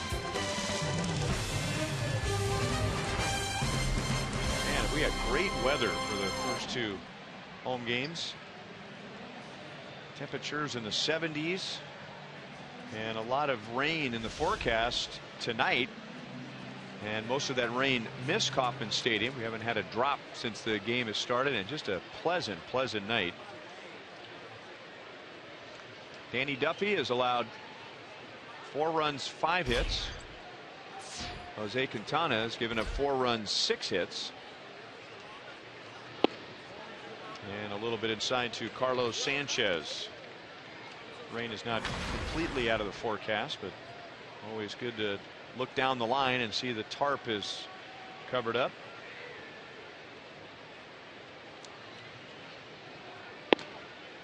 Got the call that time, 1-1. You wonder if the rain and thunderstorms will hold off for tomorrow. Day game here at the K. It says scattered thunderstorms in the morning. High 71 though. That's great weather here for this time of year. 1-2. You guys looking at Danny Duffy's pitch count at 70. You got to really like what you see with regards to Danny Duffy, and also the way that Yordan and Ventura, both these guys going out there really efficient with their pitches. And one of the maturity process that you go through as a big league player and pitcher is that you understand that you don't have to strike everybody out. Great to see Yordan on opening day, and now Danny Duffy following it up tonight.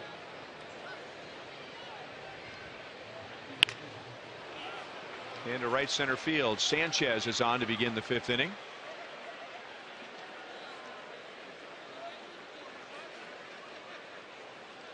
The center fielder, number 1, Adam Eaton.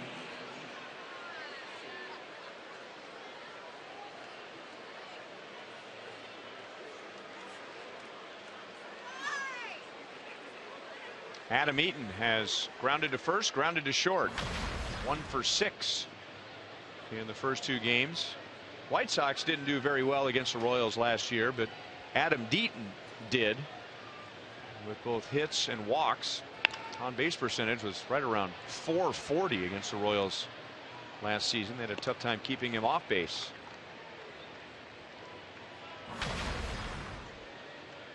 There it is. .368 batting average, .438 on base percentage. He was a pest. And that's exactly his game, and he loves being a pest. Between the lines.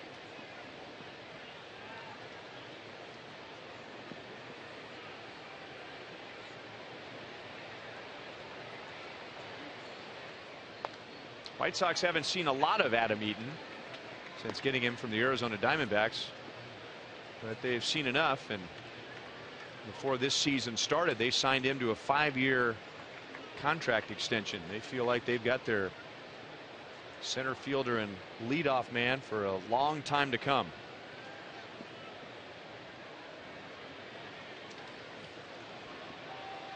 I was impressed with his style of play. Now, I watched him a little bit when he was in the other league before he got to the White Sox. But getting a chance, to be in the Royals league here, he gives it. He hustles hard. He runs hard on routine outs. Gives you everything in the outfield as well. Good sign. Saved by Sal. Throw to second and a pick by Escobar. Wow.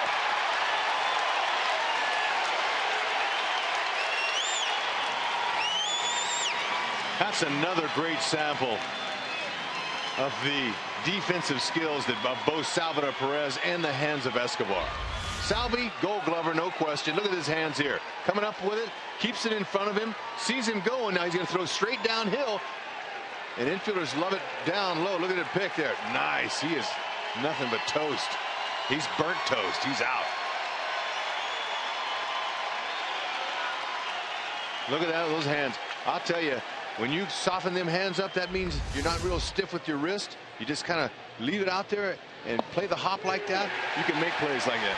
And look at that. Duffy not messing around.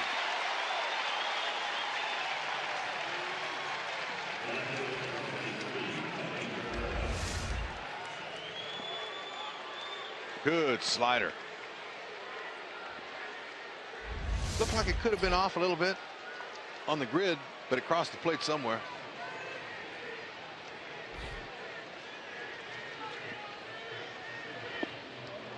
And a slow breaking ball at 68 miles an hour.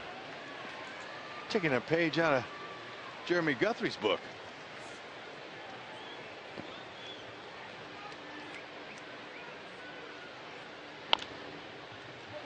One ball, one strike to Melky Cabrera. He is 0 for 2.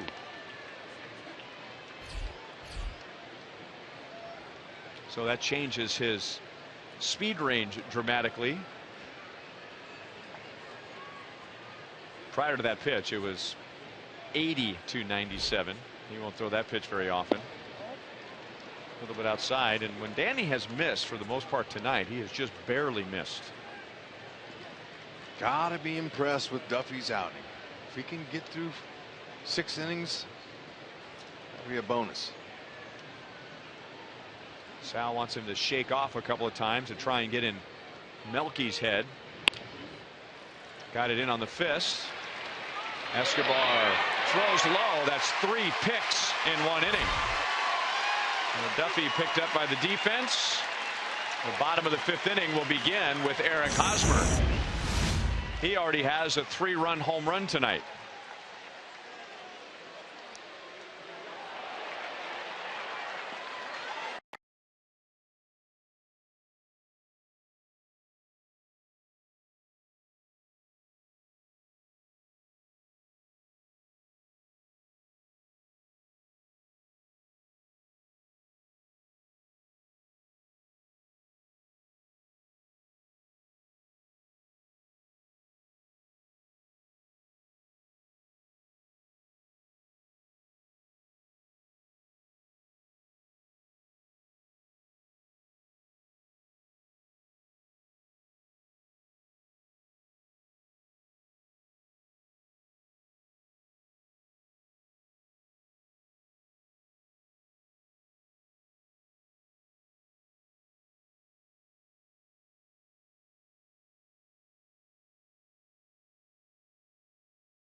Royals hitting for some power in the first 2 games of the season. We've seen some good defense, 3 good defensive plays in the last half inning, and it's just a game and a half so far, but 3 home runs already, accounting for 7 runs. Tell you what, Ned will take it. Dale Swaim, whatever he's feeding those boys these first 2 games, keep it up. Steady diet of that. They're recognizing their pitches and they're hitting timely homers. That's a knock. That'll beat the shift. Second baseman Sanchez was way over to the right, so that opened up the middle, and Hosmer has his 2nd hit. And more importantly, the Royals have the leadoff man on to begin the 5th inning. Yep, hitters are able to go up there and look at the defense and see where they're playing and look for a certain pitch in a certain location, and Oz just picked it perfectly.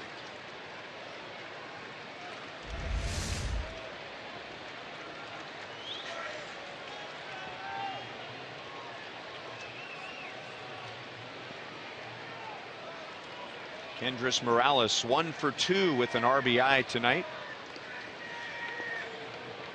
I'll say this about many first basemen in the league, but it applies to Hosmer. You have to keep an eye on him. He will run. Didn't have a big year last year in regard to stolen bases, but just a few years ago he had 16 stolen bases. Oh no, he has base stealing ability, and what that's going to do is it's going to give Morales some more fastballs to hit. Now that was well placed there by Quintana, right on the outside part of the plate.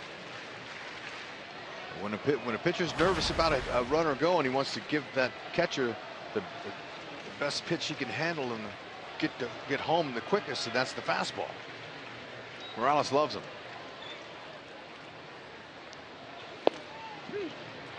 Like to have that pitch back. No balls, 2 strikes. Oh, what he's waiting for, that was right where he wants it. He's shaking his head there. He's going, man.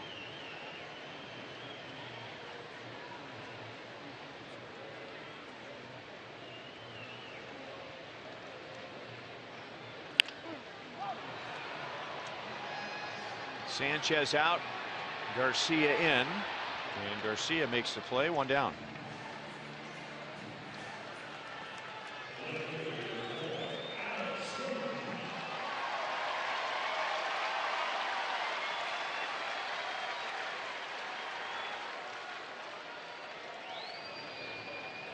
Quintana's only had 1 easy inning, 1 3 up 3 down inning. He faced 6 batters in the first. He faced 7 batters in the third, 5 batters in the fourth. He is now at 82 pitches. He's had some low pitch count innings, and he's had a 25 pitch and a 30 pitch inning. I was talking with Tyler Flowers earlier this afternoon. He told me that Quintana is his favorite pitcher to catch. And I said, really? Not Sale? He goes, no, Sale's a nightmare. Because that slider he throws sometimes is down in the dirt. I can't block it. But this guy here says he's not afraid. He's fearless. He comes in and out. He's quick home. He's easy to catch. And I like catching him. And I said, you know, he hasn't. There's Chris Sale. He said, you know, he's 0-6 against the Royals. Quintana is. In 12 starts. Yeah. And he says, oh, that's just got to be bad luck. He's a lot better pitcher than that. And it is. To add to Flowers' point, in his previous 12 starts against the Royals, the White Sox have scored 22 runs for him. That would be 1.8 runs per game. There you go. So there's your bad luck. It's not like the Royals have been knocking him all over the block, but fact is he's never beaten the Royals. And he's done that a few times tonight, where he has had a hitter convinced they're going to get anything but a fastball down the middle, and he's been able to sneak one in there for a strike without a swing.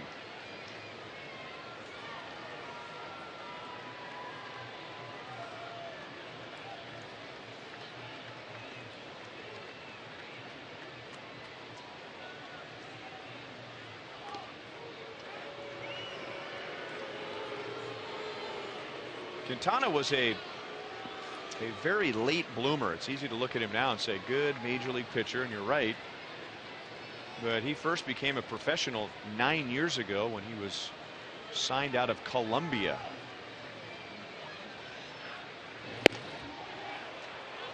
Going to call that a swing, and that's a strikeout. Quintana's third.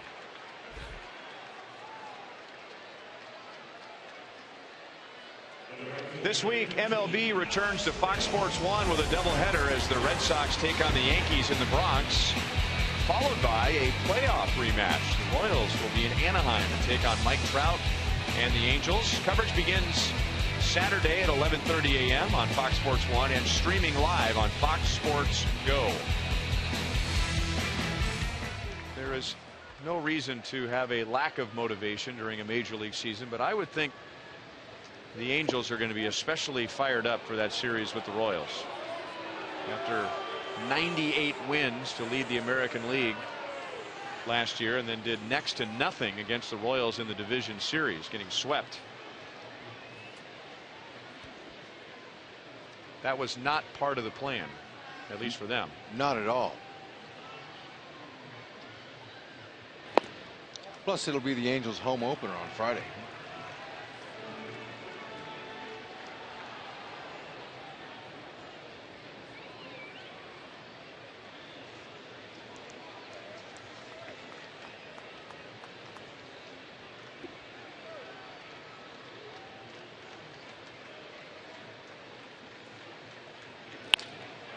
Rios drives it into center field for a base hit.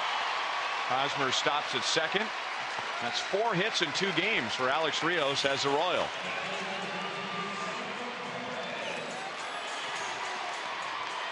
Quintana did what he wanted to do. He wanted to stay in the zone and keep the ball down. But there again, it's the changeup.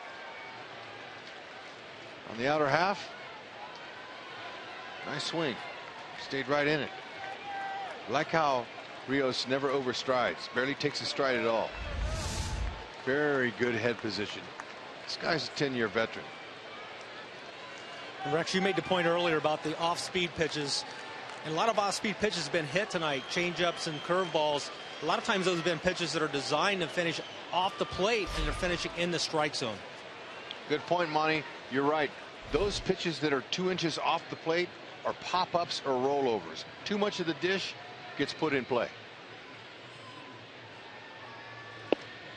Inside to Salvador Perez. And also, Monty, it seems to me that the changeup, and I guess to some degree a splitter, there is no gray area with those pitches. It's either a good one, or if you make a mistake, that's a pitch that gets banged more often than any other when it's a mistake pitch. Right, unless you really fool a hitter on a changeup on the lack of velocity. If it's in the strike zone, he's got a good chance of at least making an adjustment and doing some damage. Off the knuckles, and thankfully foul. 1 ball, 1 strike.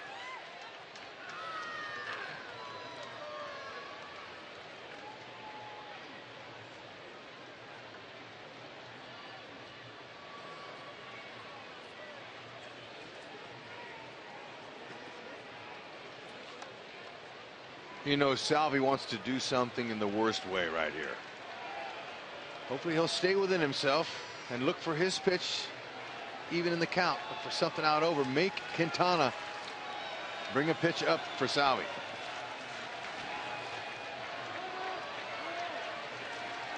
And Flowers wants to go out and talk about it. So same thing here that we were talking about just an inning ago. Catcher wanting to make sure that he and the pitcher are on the same page. So Monty, you were telling us that, and more times than not, it's the catcher going out and asking, what do you want to throw, as opposed to saying, here's what I'm thinking. Most of the time you know exactly what you want to throw as a pitcher, and a catcher oftentimes maybe he's not on the same page. He just wants to clarify that you're on the same page with him and what he's thinking. And it was a breaking ball that actually stayed up a bit. 1 ball, 2 strikes. Ooh, a good hitting slider. One thing Quintana's done a good job of tonight is pitching backwards. He's thrown pitches in fastball counts. He's thrown off-speed pitches and off-speed pitches in fastball counts. So pitching backwards, oftentimes you don't have to have your best location. You can still get by with it.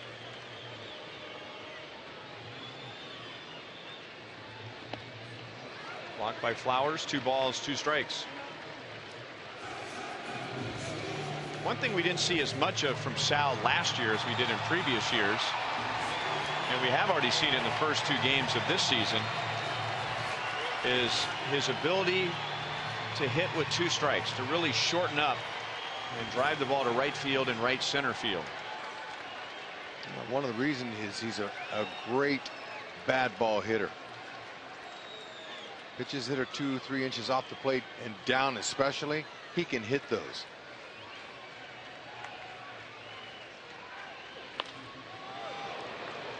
Still 2-2. Well, we all saw what Baumgartner and Posey did to him in the World Series. They threw him letter-high fastballs. You know, he's not good at hitting those out of the zone. Not too many hitters are.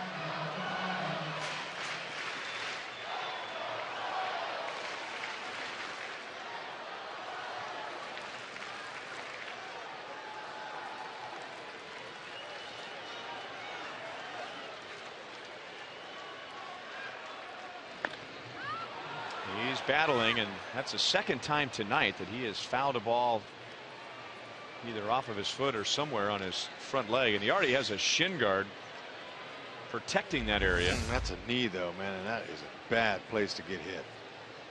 Ooh. Yeah, he didn't need that. Now, Monty, if you were pitching right here to Salvi, would you come back in with another inside fastball? Well, oftentimes the hitter doesn't like it when they foul a ball off their knee or off their ankle or foot. When you throw that same pitch, because they understand that there's a good chance that history is going to repeat itself. Salvador's gotten beat up pretty good already. Doesn't need that again. But let me just add this. Salvador's a catcher and one of the best. Does he assume, being a catcher, that that's what Flowers is going to try and do here? I would think so, because, Ryan, he's a master behind the plate at working pitches, so we'll see what happens here. I guarantee you that hurt. I mean, on the inside part of the knee. Sure enough, here they come. Off the fist and into center field. Hosmer scores. Perez drives in his second of the year, and the Royals regain the lead. The Royals, they're all fired up. They're playing this game like it's a postseason game. Their focus, their attention on winning games this year, folks, is going to be a lot different than last year. Look at this. This is a great battle by Salvi. We knew the pitch was coming in. Salvi did too. But look, he finds the hole. He fights it. Now, as you watch Salvi round first base, and Eaton, you know, desperately tried to throw him out, Salvi was clapping and going back to the bag, looking at the dugout, saying, hey, way to go, let's go. You know, these guys are fired up. There's Hosmer. I mean, look, this is a battle right here. The Royals, this is only game 2 of the season. This team is going to be dangerous this year. Tom Cooper out to chat with Quintana, and they're working now in the White Sox bullpen. Well, there's Sal, 2 strikes, hitting the ball up the middle or the other way. And here are his batting averages over the last 3 years. 2012 over 300, 2013 just under 300. Some would suggest that part of the drop in batting average, I mean, his home runs went up, his RBIs were pretty good, was because with 2 strikes he wasn't going the other way or up the middle like he did in 2012 and 2013. Yep, you're right. He was trying to hit home runs because they were hitting him 6 in the order. He was in a power spot in the lineup. And Ned mentions the fact that he might have the fatigue factor, but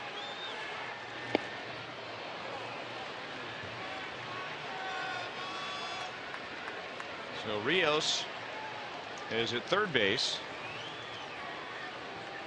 Perez at first. And Omar Infante 0 for 6 to begin the season. 2 of those outs are lineouts.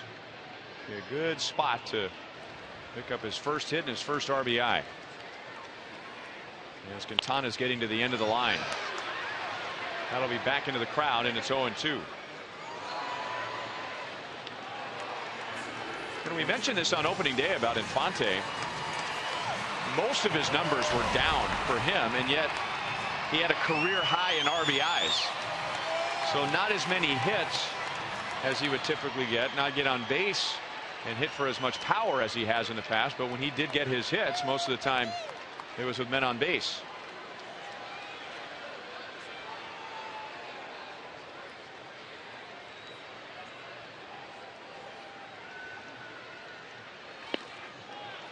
And now Salvador Perez with a delayed steal. He was trying to get into a rundown, and forced the White Sox to make a play, but Flowers said he didn't want any part of that and just gave it back to Quintana. Yeah, that's a design play with 2 outs. Lots of times you want the runner to stop in the middle of the bases there and get in a rundown. If you watch how he's a little delayed, and he's stopping right here. He stops because he's wanting to get into a rundown, but he hasn't done that very often in his career, so he wasn't sure how to pull it out. That's just the 2nd stolen base of his big league career. I don't think Abreu had a play, but he got tangled up with the first base umpire Bob Davidson. So when he finally got the stolen base, he looked into the dugout. He was proud. He was proud of that steal. I guess the foul ball off the knee is good. Gerard Dyson is impressed. 2 outs now. Infante has a chance to really do something special, although the outfielders for Chicago are very shallow. It'll have to be well placed to score salvage. Flowers done a good job tonight of blocking pitches in the dirt, and that one right there is what the kids are taught on a pitch like that. No effort to try and get the glove on it at all. All he was trying to do was block it. That's right. Salvi's not the only one that's great at this. The breaking ball. Look at him drop to his knees. Look at his hands, his elbows, his thumbs go out. Perfect job. Tyler Flowers, way to go, bud. Got him with a fastball. So the Royals strand 2, but they regain the lead. Another 2-out run for the Royals. Eric Hosmer started things with a single. Rios added a single. Perez a single, all to center field, and the Royals lead 5-4.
Kauffman Stadium, now open on the loge level. This unique space offers fans an open-air, climate-controlled destination with over 75 beer varieties, gastro pub fare, and custom pizza, a custom pizza bar. The venue is open to any ticket holder, and select season, single, and group tickets are also available. So come check out a baseball environment second to none at the new Craft and Draft. Sounds like a lot of fun there. Ooh. Jose Abreu into left center field. That is the 3rd straight inning that the White Sox have had the leadoff man on, and the 2nd time over that stretch they've had a leadoff double. Abreu is 1 for 3.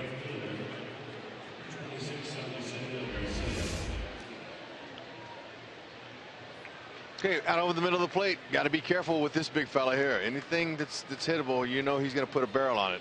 Had one of the best rookie seasons in the history of baseball last year. He's a good player, good hitter. not too many times will I label a guy a great hitter when you're just in your second year, but I might say it for that kid there, Abreu. Jason Frazier returning as a Royal. Franklin Morales, a new Royal, warming up in the bullpen.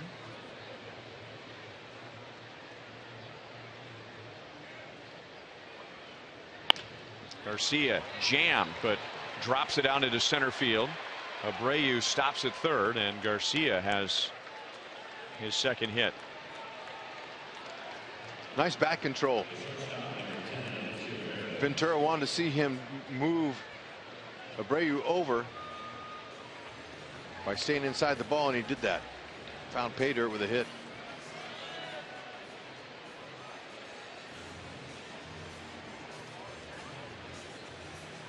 '81 pitches for Danny Duffy.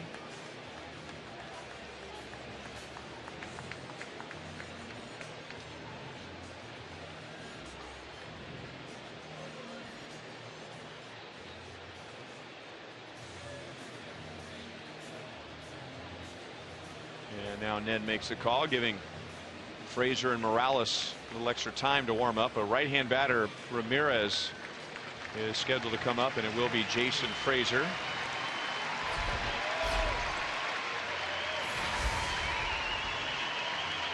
Chevy called to the bullpen. The White Sox have 2 on with no.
Hosmer and Mike Moustakas. Remember to vote for the Royals Player of the Month at rallyhouse.com/Royals, and you'll be entered to win a majestic prize pack from Rally House.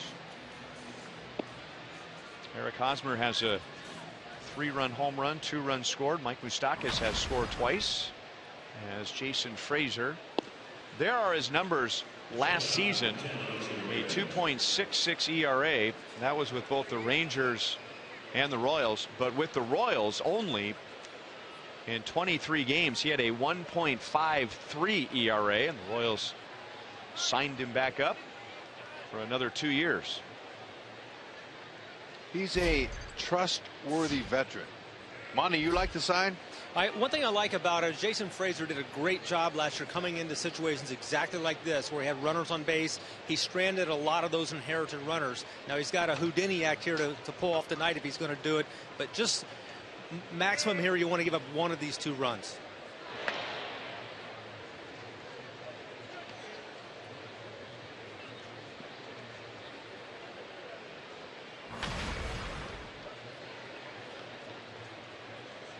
Almost 70% of the runners he inherited did not score.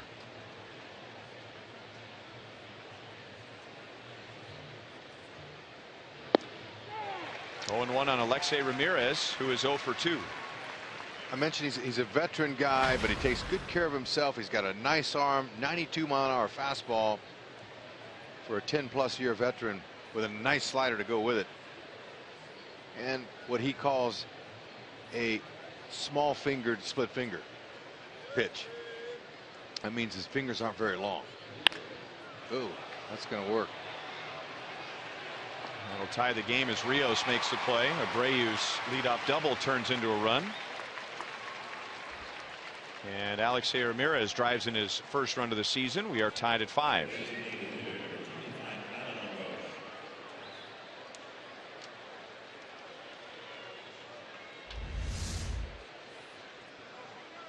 Alexei is looking for something out over the middle. He wants to get the ball elevated, and the pitch helped him a little bit. It's about belt high.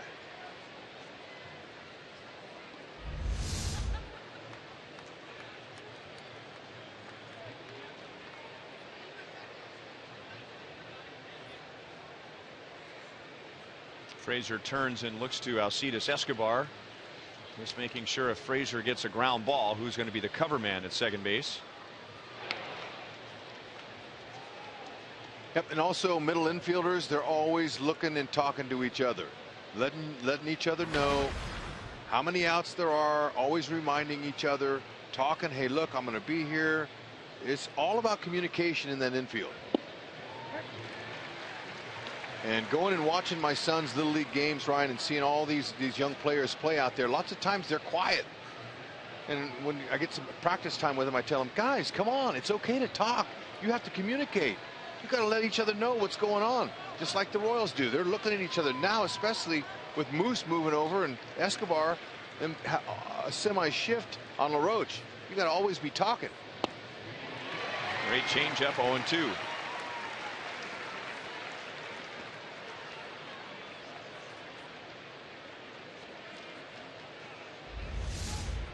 There's that small fingered split finger that he uses, and that's a good pitch there. Perfect spot out of the strike zone, moves down away. That's exactly how you execute a pitch with that split finger, huh, Monty? That's right. Again, that pitch is designed to finish off the plate, out of the zone, and did a nice job in executing that one. And then a fastball puts him away. Boy, they really set him up well.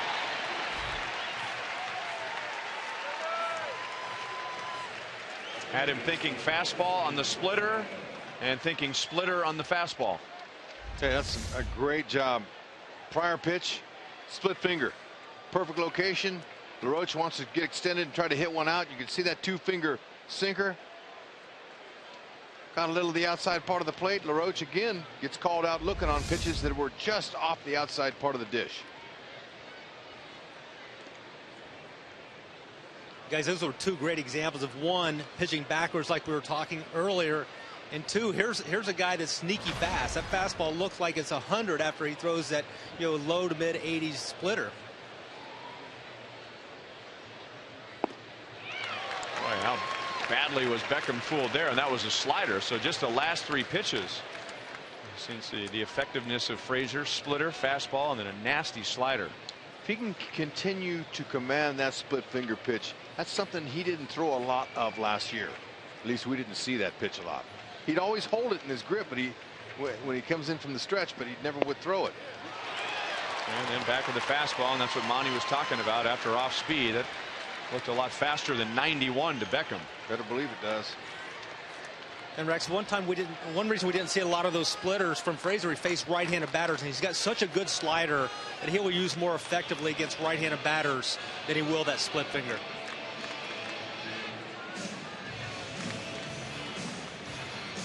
We'll go back to LaRoche here, and it's just going to be set up really nicely here because LaRoche's probably looking fastball here, and he gets a splitter. He had at least a fastball swing on that pitch, and then he's looking for an off-speed pitch, and here's the low 90s fastball, locks him up.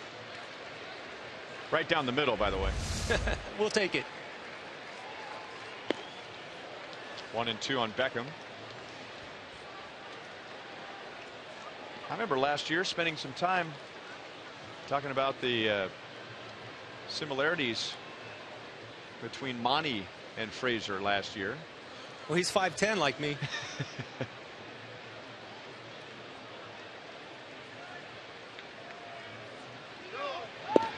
Garcia runs, and that is strike 3 to end the inning. The White Sox tie the game on the sac fly. Frazier strikes out LaRoche and Beckham to the bottom of the 6th in another tie game.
Deep, deep, it is gone! He did it! He did it! Henry Aaron is the all-time home run leader now.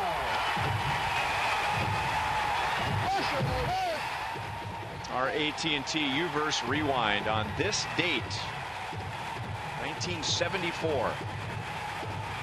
Off of Al Downing. That's a call you don't hear very often. The Milo Hamilton, there's a new home run champion of all time, and it's Henry Aaron. Milo Hamilton was the radio voice of the Braves. That's the one you hear most often. That was Kurt Gowdy, who was doing the game for NBC. You also will hear Vin Scully's call as he was broadcasting for the Dodgers.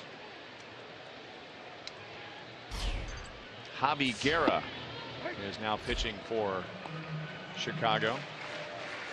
This is our Sonic Slam inning. Our contestant is Jim Cox from Clinton, Missouri. If the Royals hit a home run in this inning, Jim wins $200.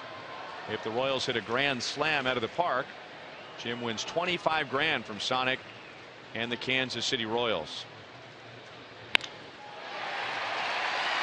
That is the 8th time in 9 plate appearances that Alcides Escobar has led off an inning. And right after the White Sox tied the game, Esky's on with a leadoff single, and that's his 2nd hit tonight. Looking for that Guerra fastball. Guerra inside, right on the hands, jammed him a little. Looks like he was able to keep his bat intact, didn't break it.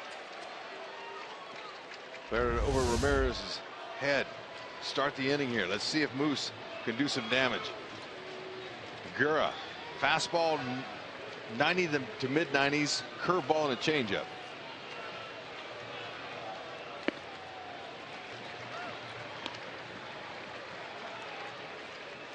Well, Mike Moustakas still wants to drive the ball. He still wants to hit home runs and drive in runs, but batting second, his job is to get on base and score runs, and he has scored 4 times in the first 2 games. Well, Moose sees those flags and the fact that in game 1 he went opposite field for the first time. He knows that it's not a problem for him to go deep. But what's interesting is to look at, with nobody out, the infield, nobody's shifting Moose. The outfield straight up. Tell you, a small sample size, but in game 2 here, the second game's not even over. They're showing Moose some respect. He has changed the scouting report. It's beautiful, and he believed that he could do that. That's the whole thing, young players. You have to have confidence in yourself. A year ago, Moose had 0 confidence. He was struggling to get his first hit, and you could tell he didn't have any. He wasn't believing in himself. Of course, a lot of experience in going to the World Series and being at the top of the mountain like they were last year. That helped him with confidence. He's coming in this year. He's saying, I'm going to help this team. I like his mentality. I like what he's saying to the media. Anything I can do to help this team win out of that #2 hole is exactly what I want to do. It's one thing for Ned Yost to bat Mike Moustakas second. It's another thing, however, for Mike Moustakas to do the things you need to do when you're batting second.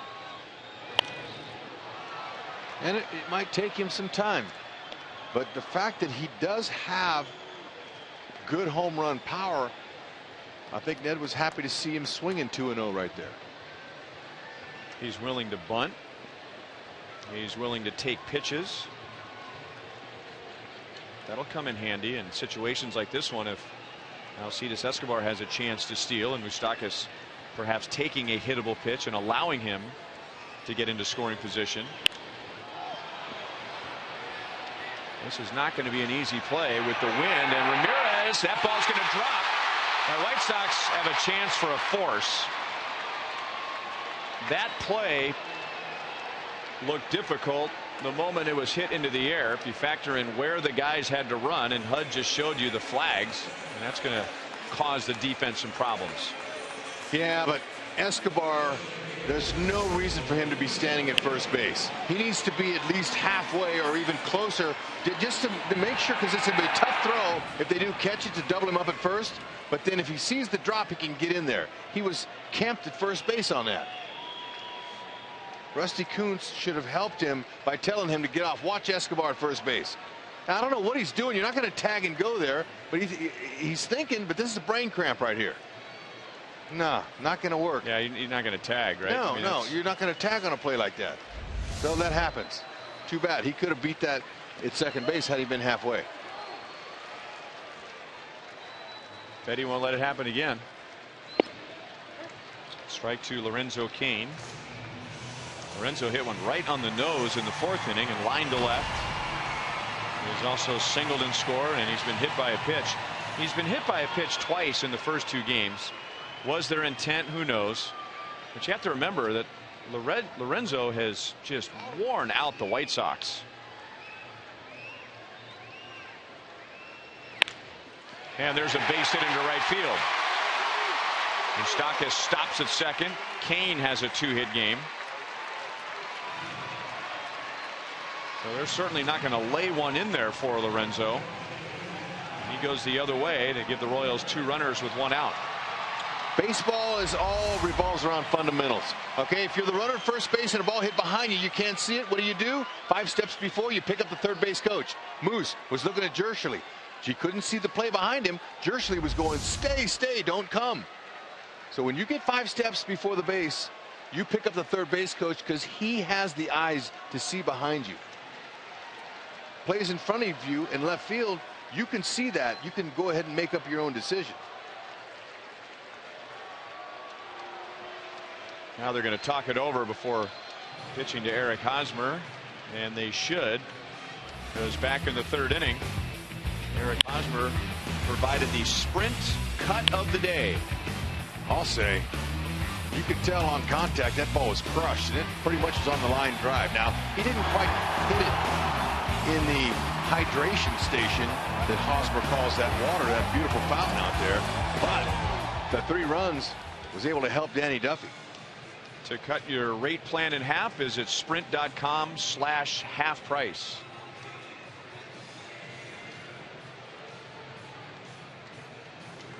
The White Sox have a lefty ready.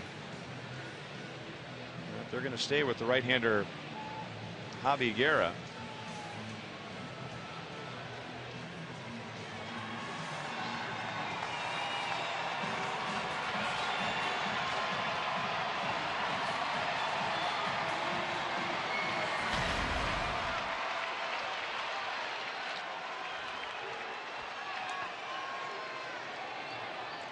Two hits in the inning and 11 hits tonight for the Royals.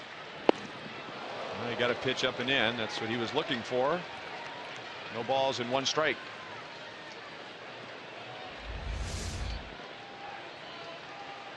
Exactly what he was looking for. A little bit long.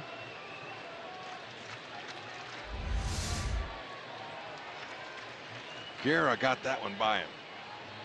He might try to go up in there again. Better be careful.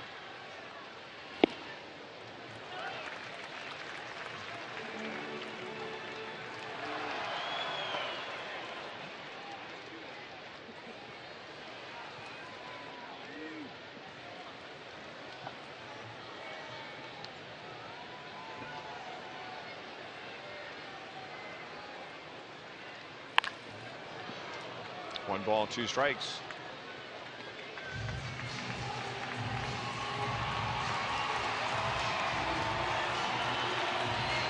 Royals led 1-0. White Sox led 3-1.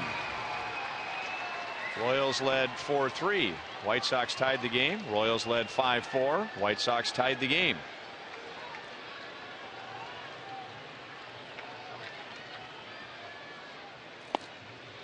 Two and two.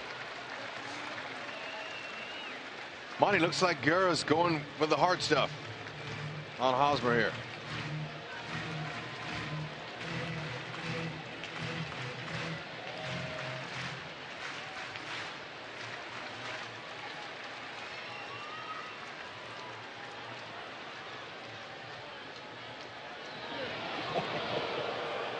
Moose almost got drilled being picked off of second base.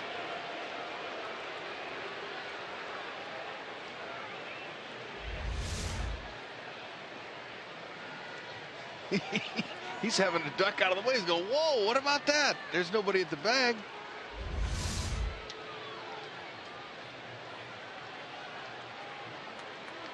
You see something new every day.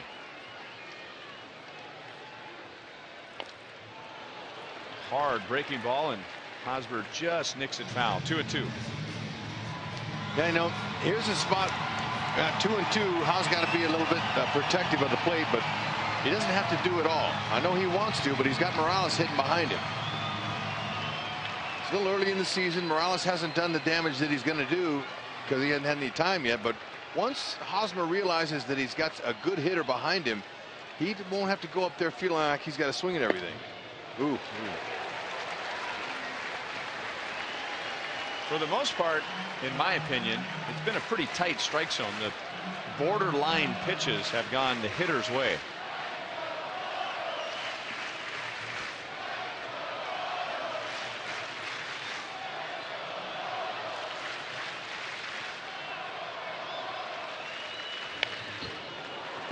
After 94 with a fastball, still 3-2.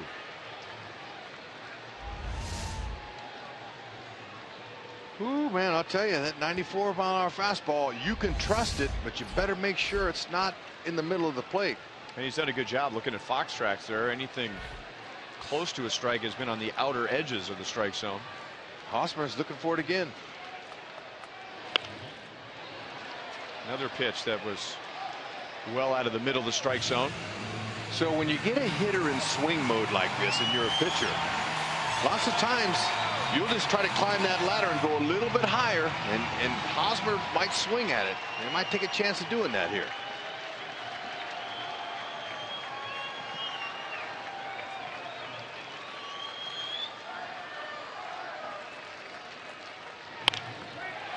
Hit hard to Abreu. Out at second, and Abreu back to first. Nice 3-6-3 double play. And Guerra gives up 2 hits, no runs in the bottom of the 6th.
around the league, and Detroit blanking Minnesota. Minnesota yet to score a run this year. Cubs shut out St. Louis. Cleveland does the same to Houston. And the Angels right now up early. Albert Pujols career home run number 521. Our Mazda game break. Jeff Francoeur last homered June 6th, 2013 as a Kansas City Royal. He is now homered for the Philadelphia Phillies, a non-roster invitee, made the team. Homers off of Rick Porcello. And I think our producer, Joe Lavero, now thinks the Phillies are going all the way. Ryan? And it has nothing to do with him being a Philly guy. Joel's a Philly guy, too. At least born in his early childhood in Philadelphia, then in the Chicago area. Kelvin Herrera. And he pitched in the game on Monday. A scoreless 7th inning. He came on when Ventura left with the cramp in his thumb. And Herrera, in typical Herrera form, faced 3, retired 3, and had a strikeout. Fastball with teeth. Man, that thing was boring in on Tyler Flowers, 0-1. Well, I'll tell you what, if his baseball bat could talk, it's saying, whoo, thanks for not letting me hit that one. That would have shattered every bit of it. Monty, be alive down there in that down that line down there. You know, with Herrera throwing at that velocity, they're going to be some guys hitting behind that ball now. Well, I'll tell you one thing, it's a marked difference when you see a guy like Herrera come in throwing 99 miles an hour on that first pitch compared to all the other arms we saw. Now, Danny Duffy's got a great arm, but this is a difference when you throw 99 miles an hour. With movement. Yeah, that's the whole key. He's got great location, he's got great life, so that's a pretty good formula for the success he's had. Those are defensive swings. All right, you want to see what it looks like up close? There it is. There's 100. Had no chance to see it. You got just a split second. And then a changeup. Got him triggering early. Flowers looked back at him, and he's not shaking his head, which is good. He's saying, wow, did you have to do that? There it is, 3-finger changeup, and there's 10-mile-an-hour difference for that. A little bit elevated, but too big a difference. Look at how far out ahead he is.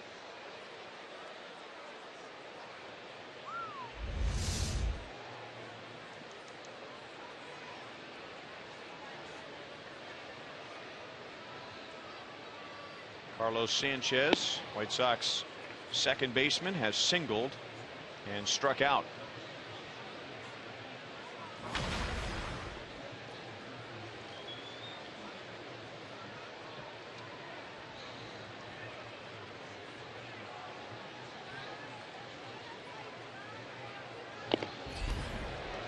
With Herrera's velocity, the Royals defense does not believe that, first of all, Sanchez is going to hit for power, and second of all, they do not believe that he is going to pull the ball. Both Kane and Alex Gordon are in and the other way. Way in and the other way. And he pulls the ball, but it was a changeup. So that's what it takes for him to pull the ball. Sanchez is on with 1 out. Sped his bat up. Second hit for Carlos Sanchez tonight. Guys, we're going to see the changeup here. That's an 88-mile-an-hour changeup versus the 99, 100-mile-an-hour fastball. Allows him to get the bat head out in front and pull that ball to right field. So Kelvin Herrera's got 3 pitches to go with. Now he's got the breaking ball he's worked on, the changeup and the fastball. But I think at the lower part of the order, you have to stick with that fastball until they prove they can beat you with it. Micah Johnson, who started at second base on Monday and is expected to be the White Sox regular second baseman and runs well. He'll take over for Sanchez at first base. Johnson made his big league debut in the game on Monday.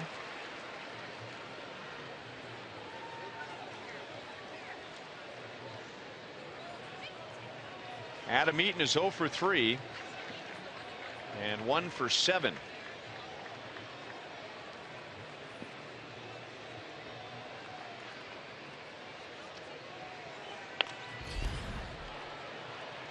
White Sox hitters, and understandably so, are having a tough time with Herrera's fastball very late.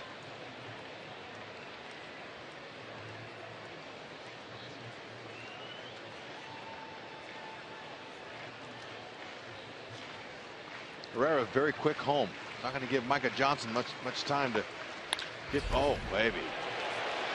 Out at second. No double play. I thought it was hit hard enough.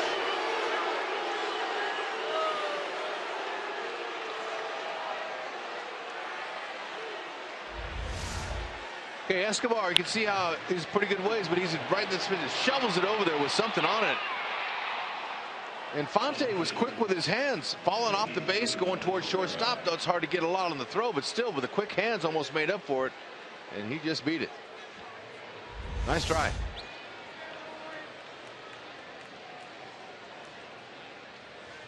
That's what you want to do if you're a second baseman and you get an underhand feed like that. Go get it. Cuts down the time. That was a good move by Robin Ventura right there. If he leaves Sanchez in there, Infante probably doesn't have to throw flat-footed like that. Sanchez not going to get down there as quickly as Johnson did. That extends the inning to Melky Cabrera.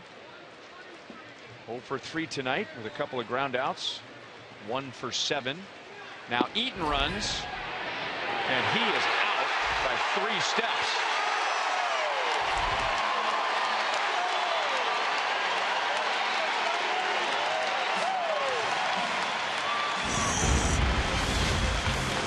You can't steal on Salvi. Are you kidding? This late in the game? Burnt toast.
Void the lines. Order online with rapid pickup at delivery.panerabread.com. By Menards. Save big money at Menards on all your home improvement needs. And by Ram Trucks. Guts. Glory. Ram.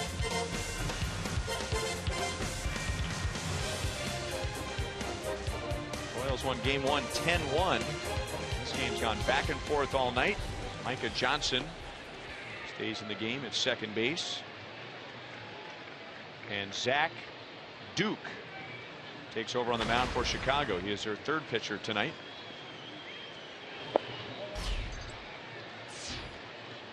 Kendrys Morales, Alex Gordon, and Alex Rios.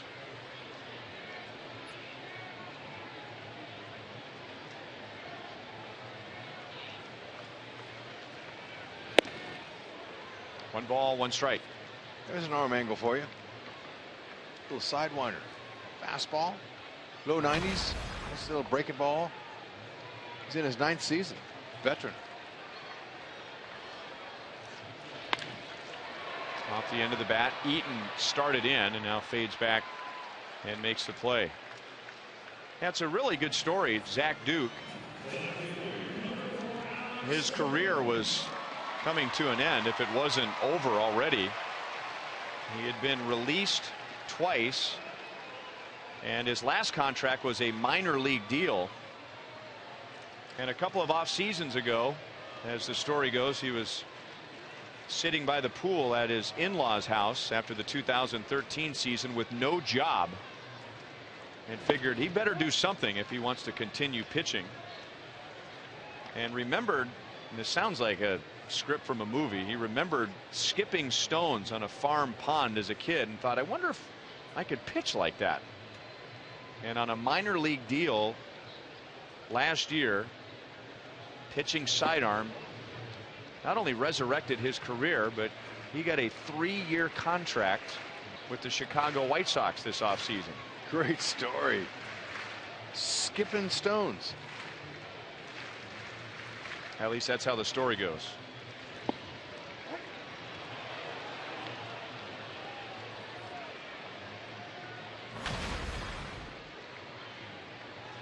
Deception. Ability to mix up his pitches. Pitches to both sides of the plate. He's on his hands there. He's got a nice little breaking ball and a changeup he'll use. Minor league contract last year with the Milwaukee Brewers. Didn't pitch one game in the minor league. 74 appearances for the Brewers. 2.45 ERA. That's a guy whose career was hanging by a thread.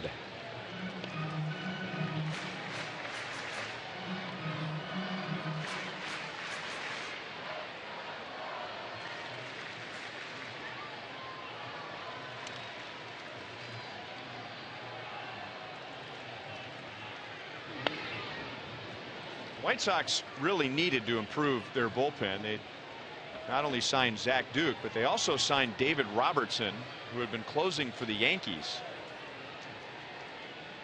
Don Cooper's bullpen last year was just plain bad. Second highest ERA of any bullpen in the American League. And so they had to do something. In today's game, you're not going to get anywhere with a bad bullpen. Only the Houston Astros bullpen ERA was higher than the White Sox last year. And Alex hangs in there for a 1-out walk. That's the second time Alex has walked tonight. Nice. He waited him out.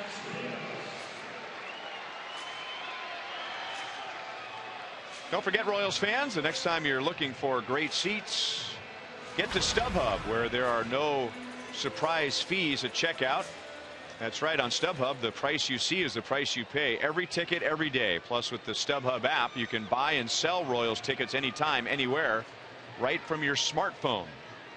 So get the StubHub app today.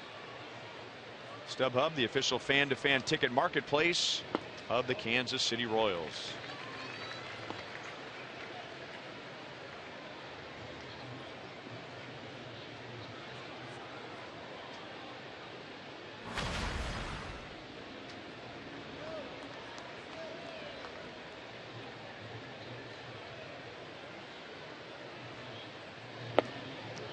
Now HUD is making a bunch of gestures up here in the booth, and I think I figured out what you're saying. As tough as a sidearmer, a left-handed sidearmer can be in a left-hand batter, the right-hand batter gets a really good look, and the vice versa when you're talking about a right-hand sidearmer.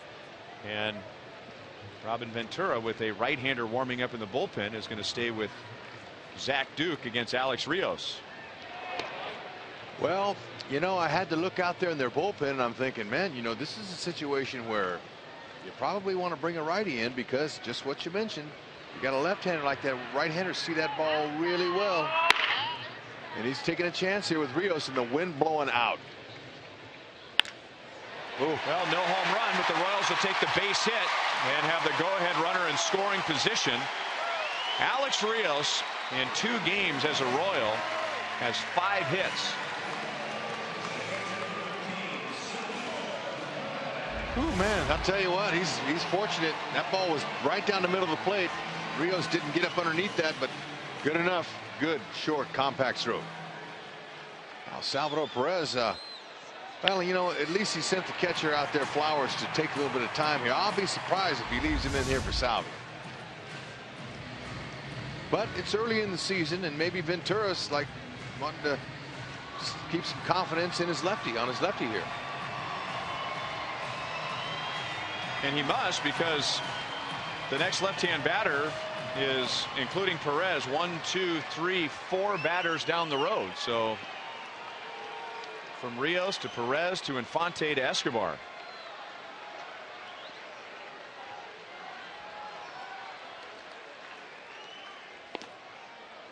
Outside for ball 1. All right, so what did Zach Duke do last year? Very good against lefties and not bad against righties, so it's not a huge difference.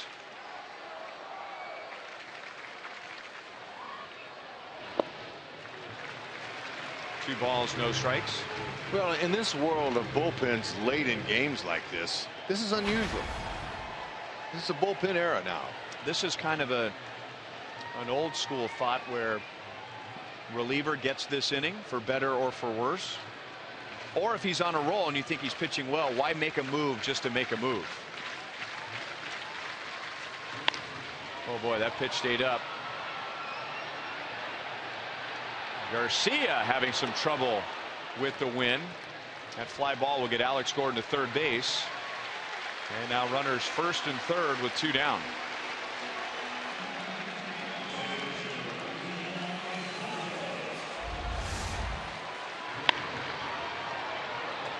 Salvi not real pleased, but this ball almost was overplayed because that wind is pretty stiff up there, pushing that ball out. Infante, we've seen him do it before. Maybe he can shock the house right here.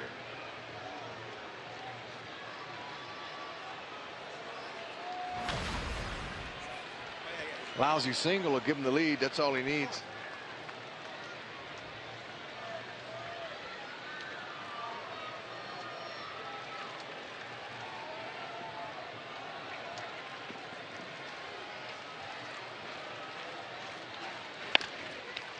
And Duke, not only a good pitcher, but a good fielder. He goes overhand over to Abreu. And Omar Infante, for the 7th time this year, has made the final out of an inning. And Ventura made it work.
He'll be going up against John Danks.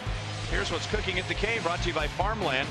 These two are best friends and were minor league phenoms once upon a time in the Texas Rangers organization.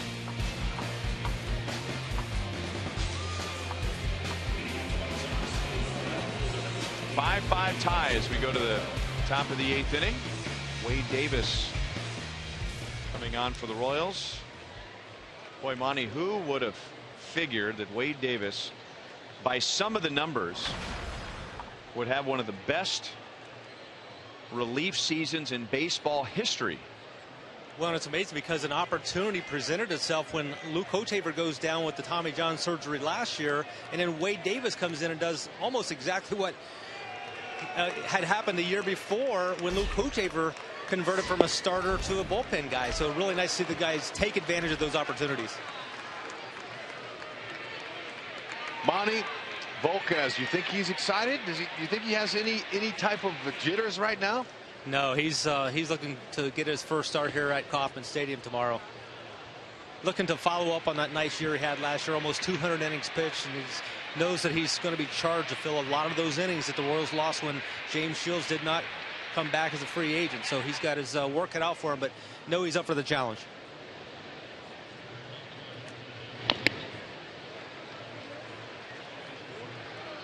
One and two on Melky Cabrera. Now, when I say one of the best seasons in Major League history for a reliever, Wade Davis last year pitched 72 innings. His ERA was exactly 1.00.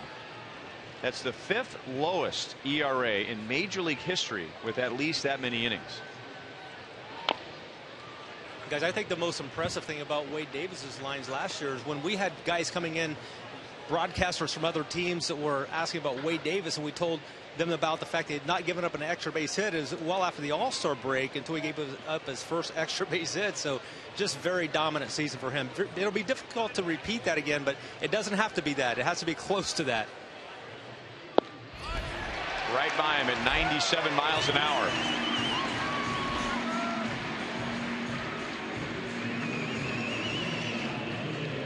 Yeah, just to add a date to what Monty said, the last day of July, July 31st, was when Wade Davis gave up his first extra base hit. I believe it was to Connor Gillespie. Triple. No. Is that it? No, I know where you're going with that, though. It was a double by Kurt Suzuki. You're thinking about Gillespie snapped both Davis and Herrera's scoreless streaks with one swing. No, you're right. Suzuki hit it over Alex's head out in left field. But then the next one was that both Davis and Herrera had long scoreless streaks, and that was broken up by Connor Gillespie. But highly unusual that late in the season for either one of those statistics. Amazing. The one thing I saw from Wade Davis last year, he really refined the command of that cutter he would throw to left-handed batters away. It would look like a fastball away off the plate. He would come back right to the outside corner, and he had that pitch down just to a T. Had knocked the mask right off of Sal's face. That was a big topic of conversation last year. Remember Salvador Perez and getting lower in the crouch, changing his face mask, going to a heavier face mask to absorb the collision with the baseball.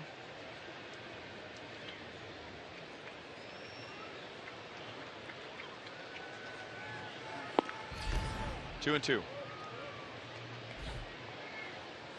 I also I'm seeing something on Salvi that he didn't have last year. That's a chest protector with the Rawlings gold right in the middle of his chest. You can wear that when you're a Gold Glover.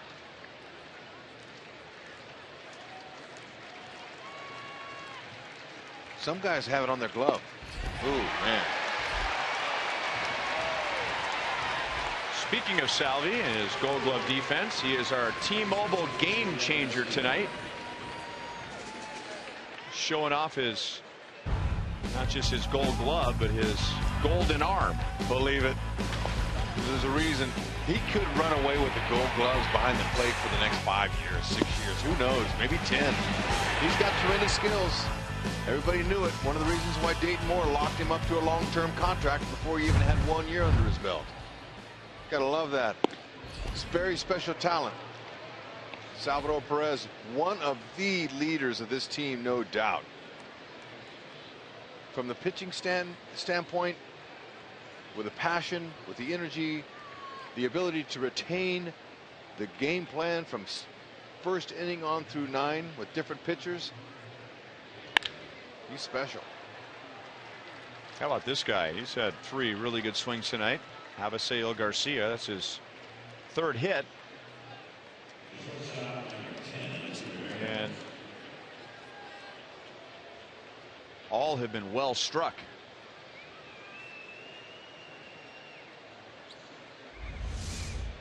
Yep. Ventura lost him to a shoulder injury diving for a ball, and he told me before the game he will not be diving head first for any baseballs this year. They've told him that. He can sit down, slide for balls, but don't you dare dive. They got to keep this guy healthy.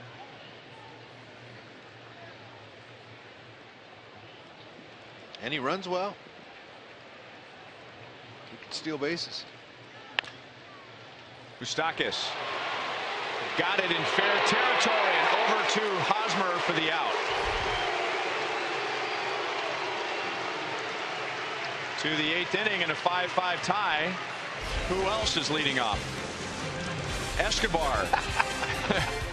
Then Moustakas and Kane. You know, you only lead off once a game. Get her done.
Servicing Steel Dealer at steeldealers.com.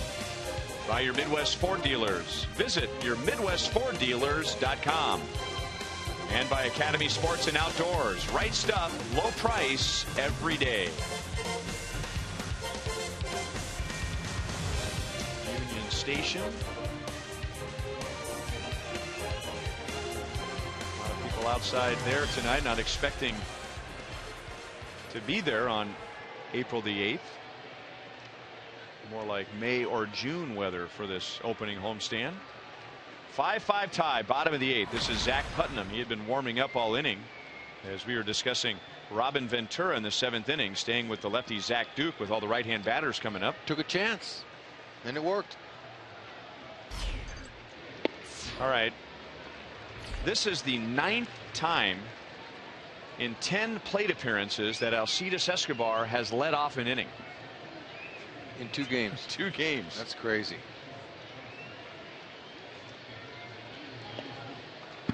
Head in the count, 2 balls and no strikes. Well, he wants to do what he did last time up, get on base. Greg Holland warming up out there in the bullpen. It's all set up for 1 run.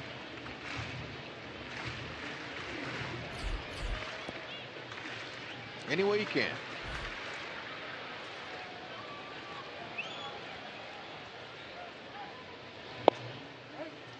2-1. Putting him not overpowering. 88 to 92, sinking fastball, slider. He's got a split finger.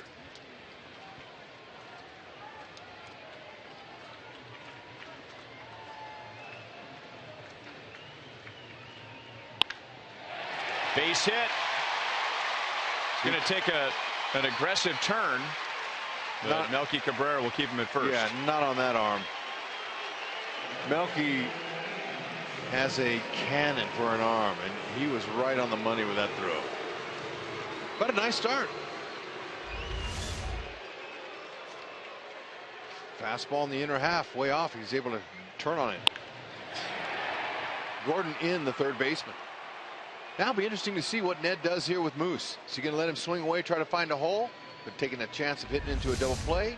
Or is he going to sacrifice bunt him here? Or let Escobar steal? A lot of options the manager has here late in the game. Down and in, ball one.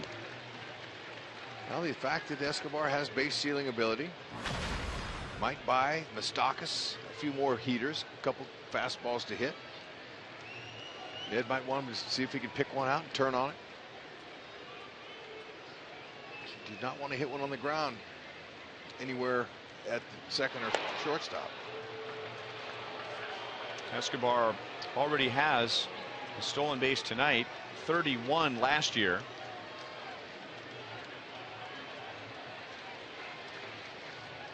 Royals have stolen 2 tonight.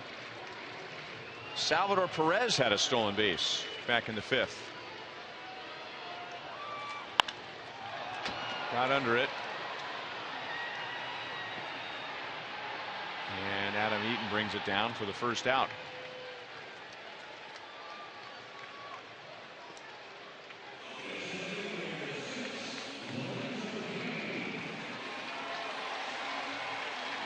A little difference in size between those two.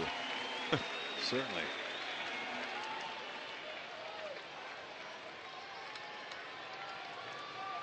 Lorenzo Cain. 2 hits tonight, a run scored. Lorenzo had 15 RBIs last year against the White Sox, 28 in his career. That's the most for him against any one team. He also has 4 home runs against the White Sox in his career, and that's the most for him against any one team. That wouldn't be a bad thing to see right here. Escobar doesn't have a huge lead over at first base. Nope. Nice pickup there by Abreu.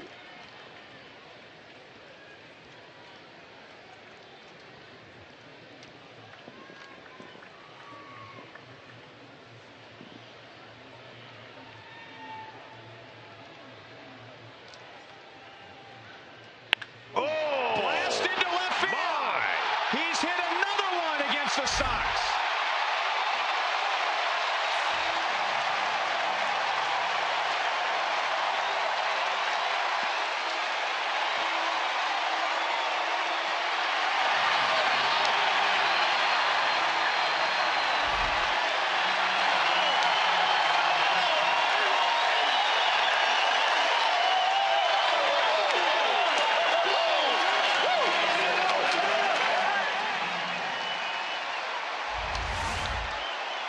The minute contact was made, we had liftoff.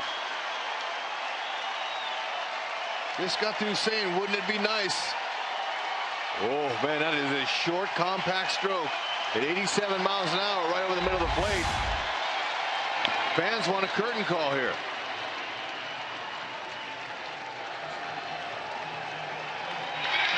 You can't be any shorter to the baseball with your swing than that was right there. And that's where you get the power.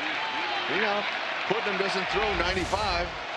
You don't need it. The little flamingo leg kick sets it down, head doesn't move, and just got the head out, man. And caught the back underside, got some nice backspin, and that ball went way over the bullpen, almost up at the Hall of Fame. There's a curtain call.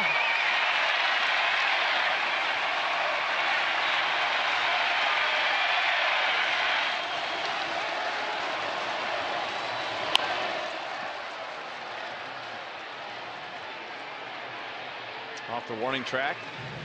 The Royals, remember, they hit the fewest home runs in the major leagues last year. Now, I know it's only 2 games, but they have hit 4 home runs in the first 2 games, accounting for 11 runs. And Dave Holtzman looked it up. The Royals hit their 4th home run of the season last year in game number 13. Wow, what a contrast.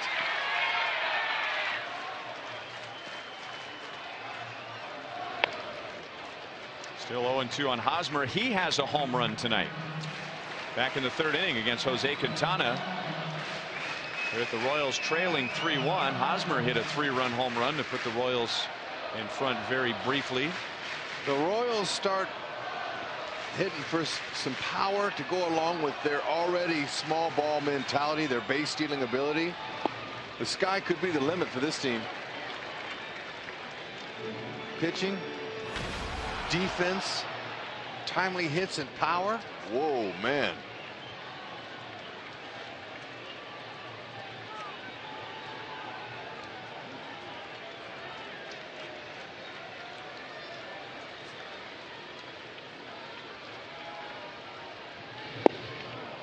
Changeup, and Hosmer lost the grip with one hand. 2 down. Let's take another look at that Jeep drive of the game. Lorenzo Cain's 5th career home run against the White Sox. Yeah, he knew he was looking for something to drive, and he knew it immediately. See a little bat flip right there? That's not showing the pitcher up. That's a hitter knowing on contact that he just went yard.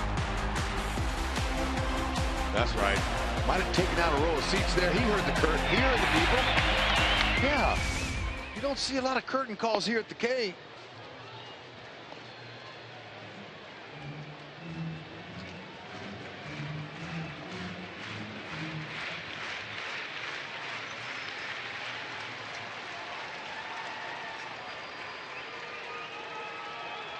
Morales is 1 for 4 with an RBI. 1 ball, 1 strike.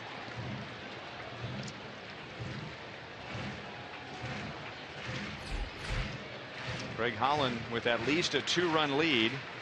The 6, 7, and 8 hitters are due up for the White Sox.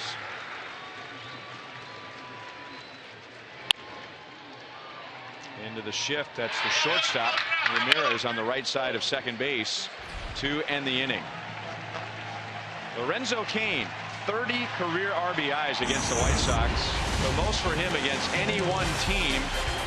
And the Royals take a 2-run lead into the 9th.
Transmitted in any form, and the accounts and descriptions of this game may not be disseminated without the express written consent of the Kansas City Royals Baseball Corporation.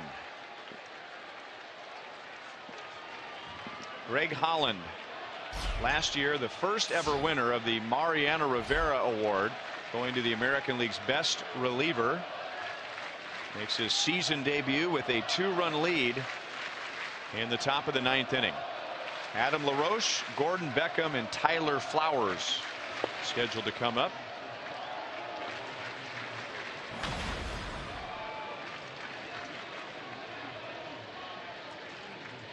.46 saves, only 2 blown saves.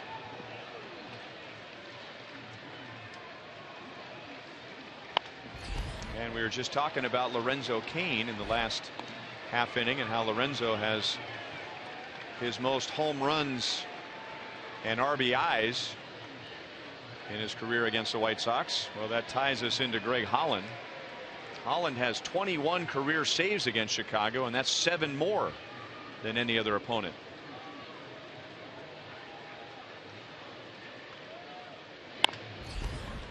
Nice big bounce for Hosmer. He'll take it himself.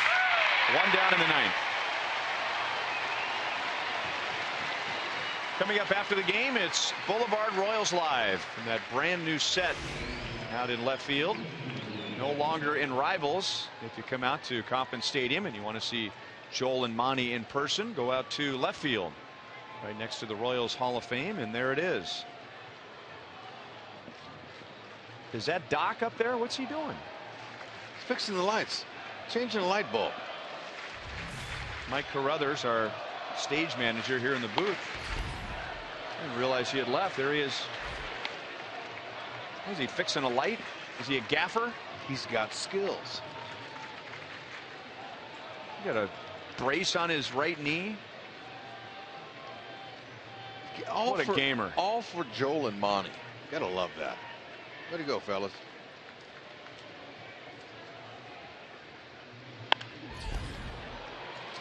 Routine for Lorenzo Cain. The wind will push it a little. 2 down.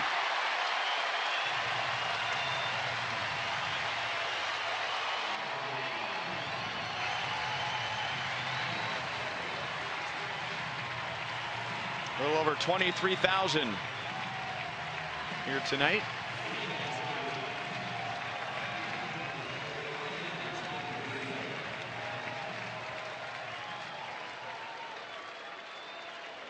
And now pinch hitter, instead of the right hand hitting Tyler Flowers, it's going to be J.B. Shuck batting with 2 down in the 9th inning.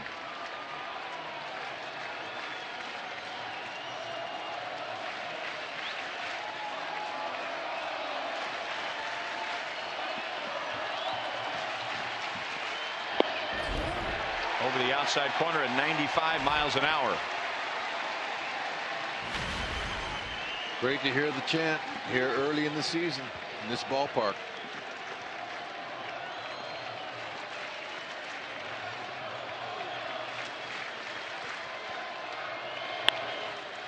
To Hosmer. Race to the base. Hosmer wins, and so do the Royals.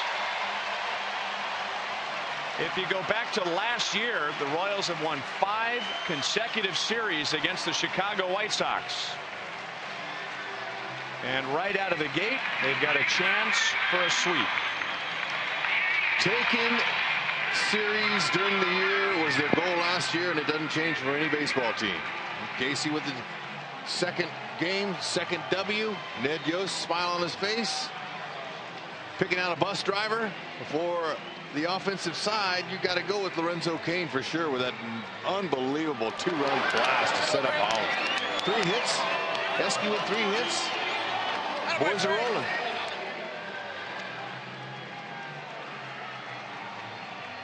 Attaway Casey. Royals have scored 17 runs in the first 2 games of the season with 4 home runs. 11 HUD of the 17 home runs coming on home runs. I'll tell you, and they'll take them. They start going deep like this, and especially for Lorenzo Cain, number 3 in the order. Everybody knows he's not a prototypical type home run hitter, but don't tell him that. That ball didn't just scrape the back of the fence. That ball went way back. And he is standing by with Joel Goldberg. Brian and Hud, thank you very much. I'm not sure if that ball ever landed on the home run. First off, Lorenzo Cain.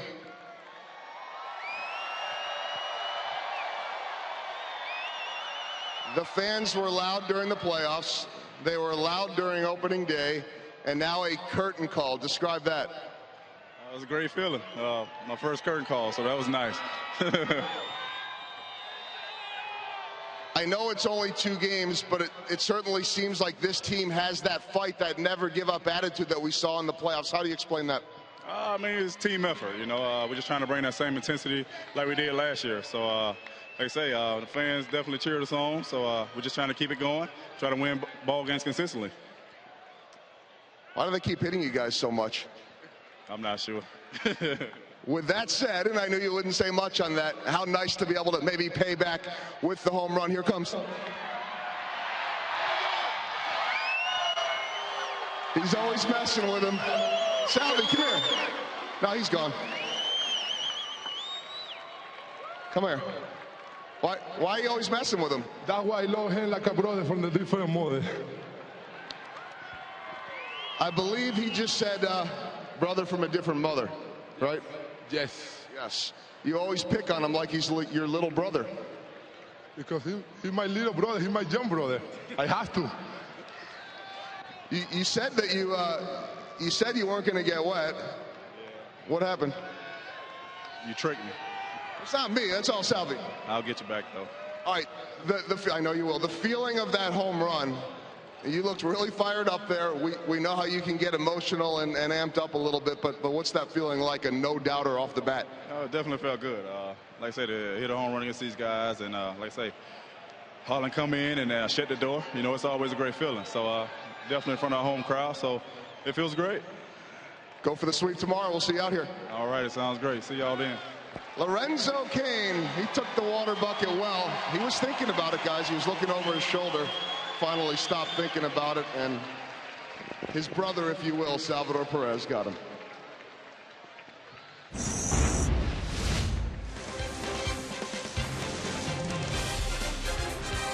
Brothers from a different mother? Whatever, it's the royal way. Way to go, fellas.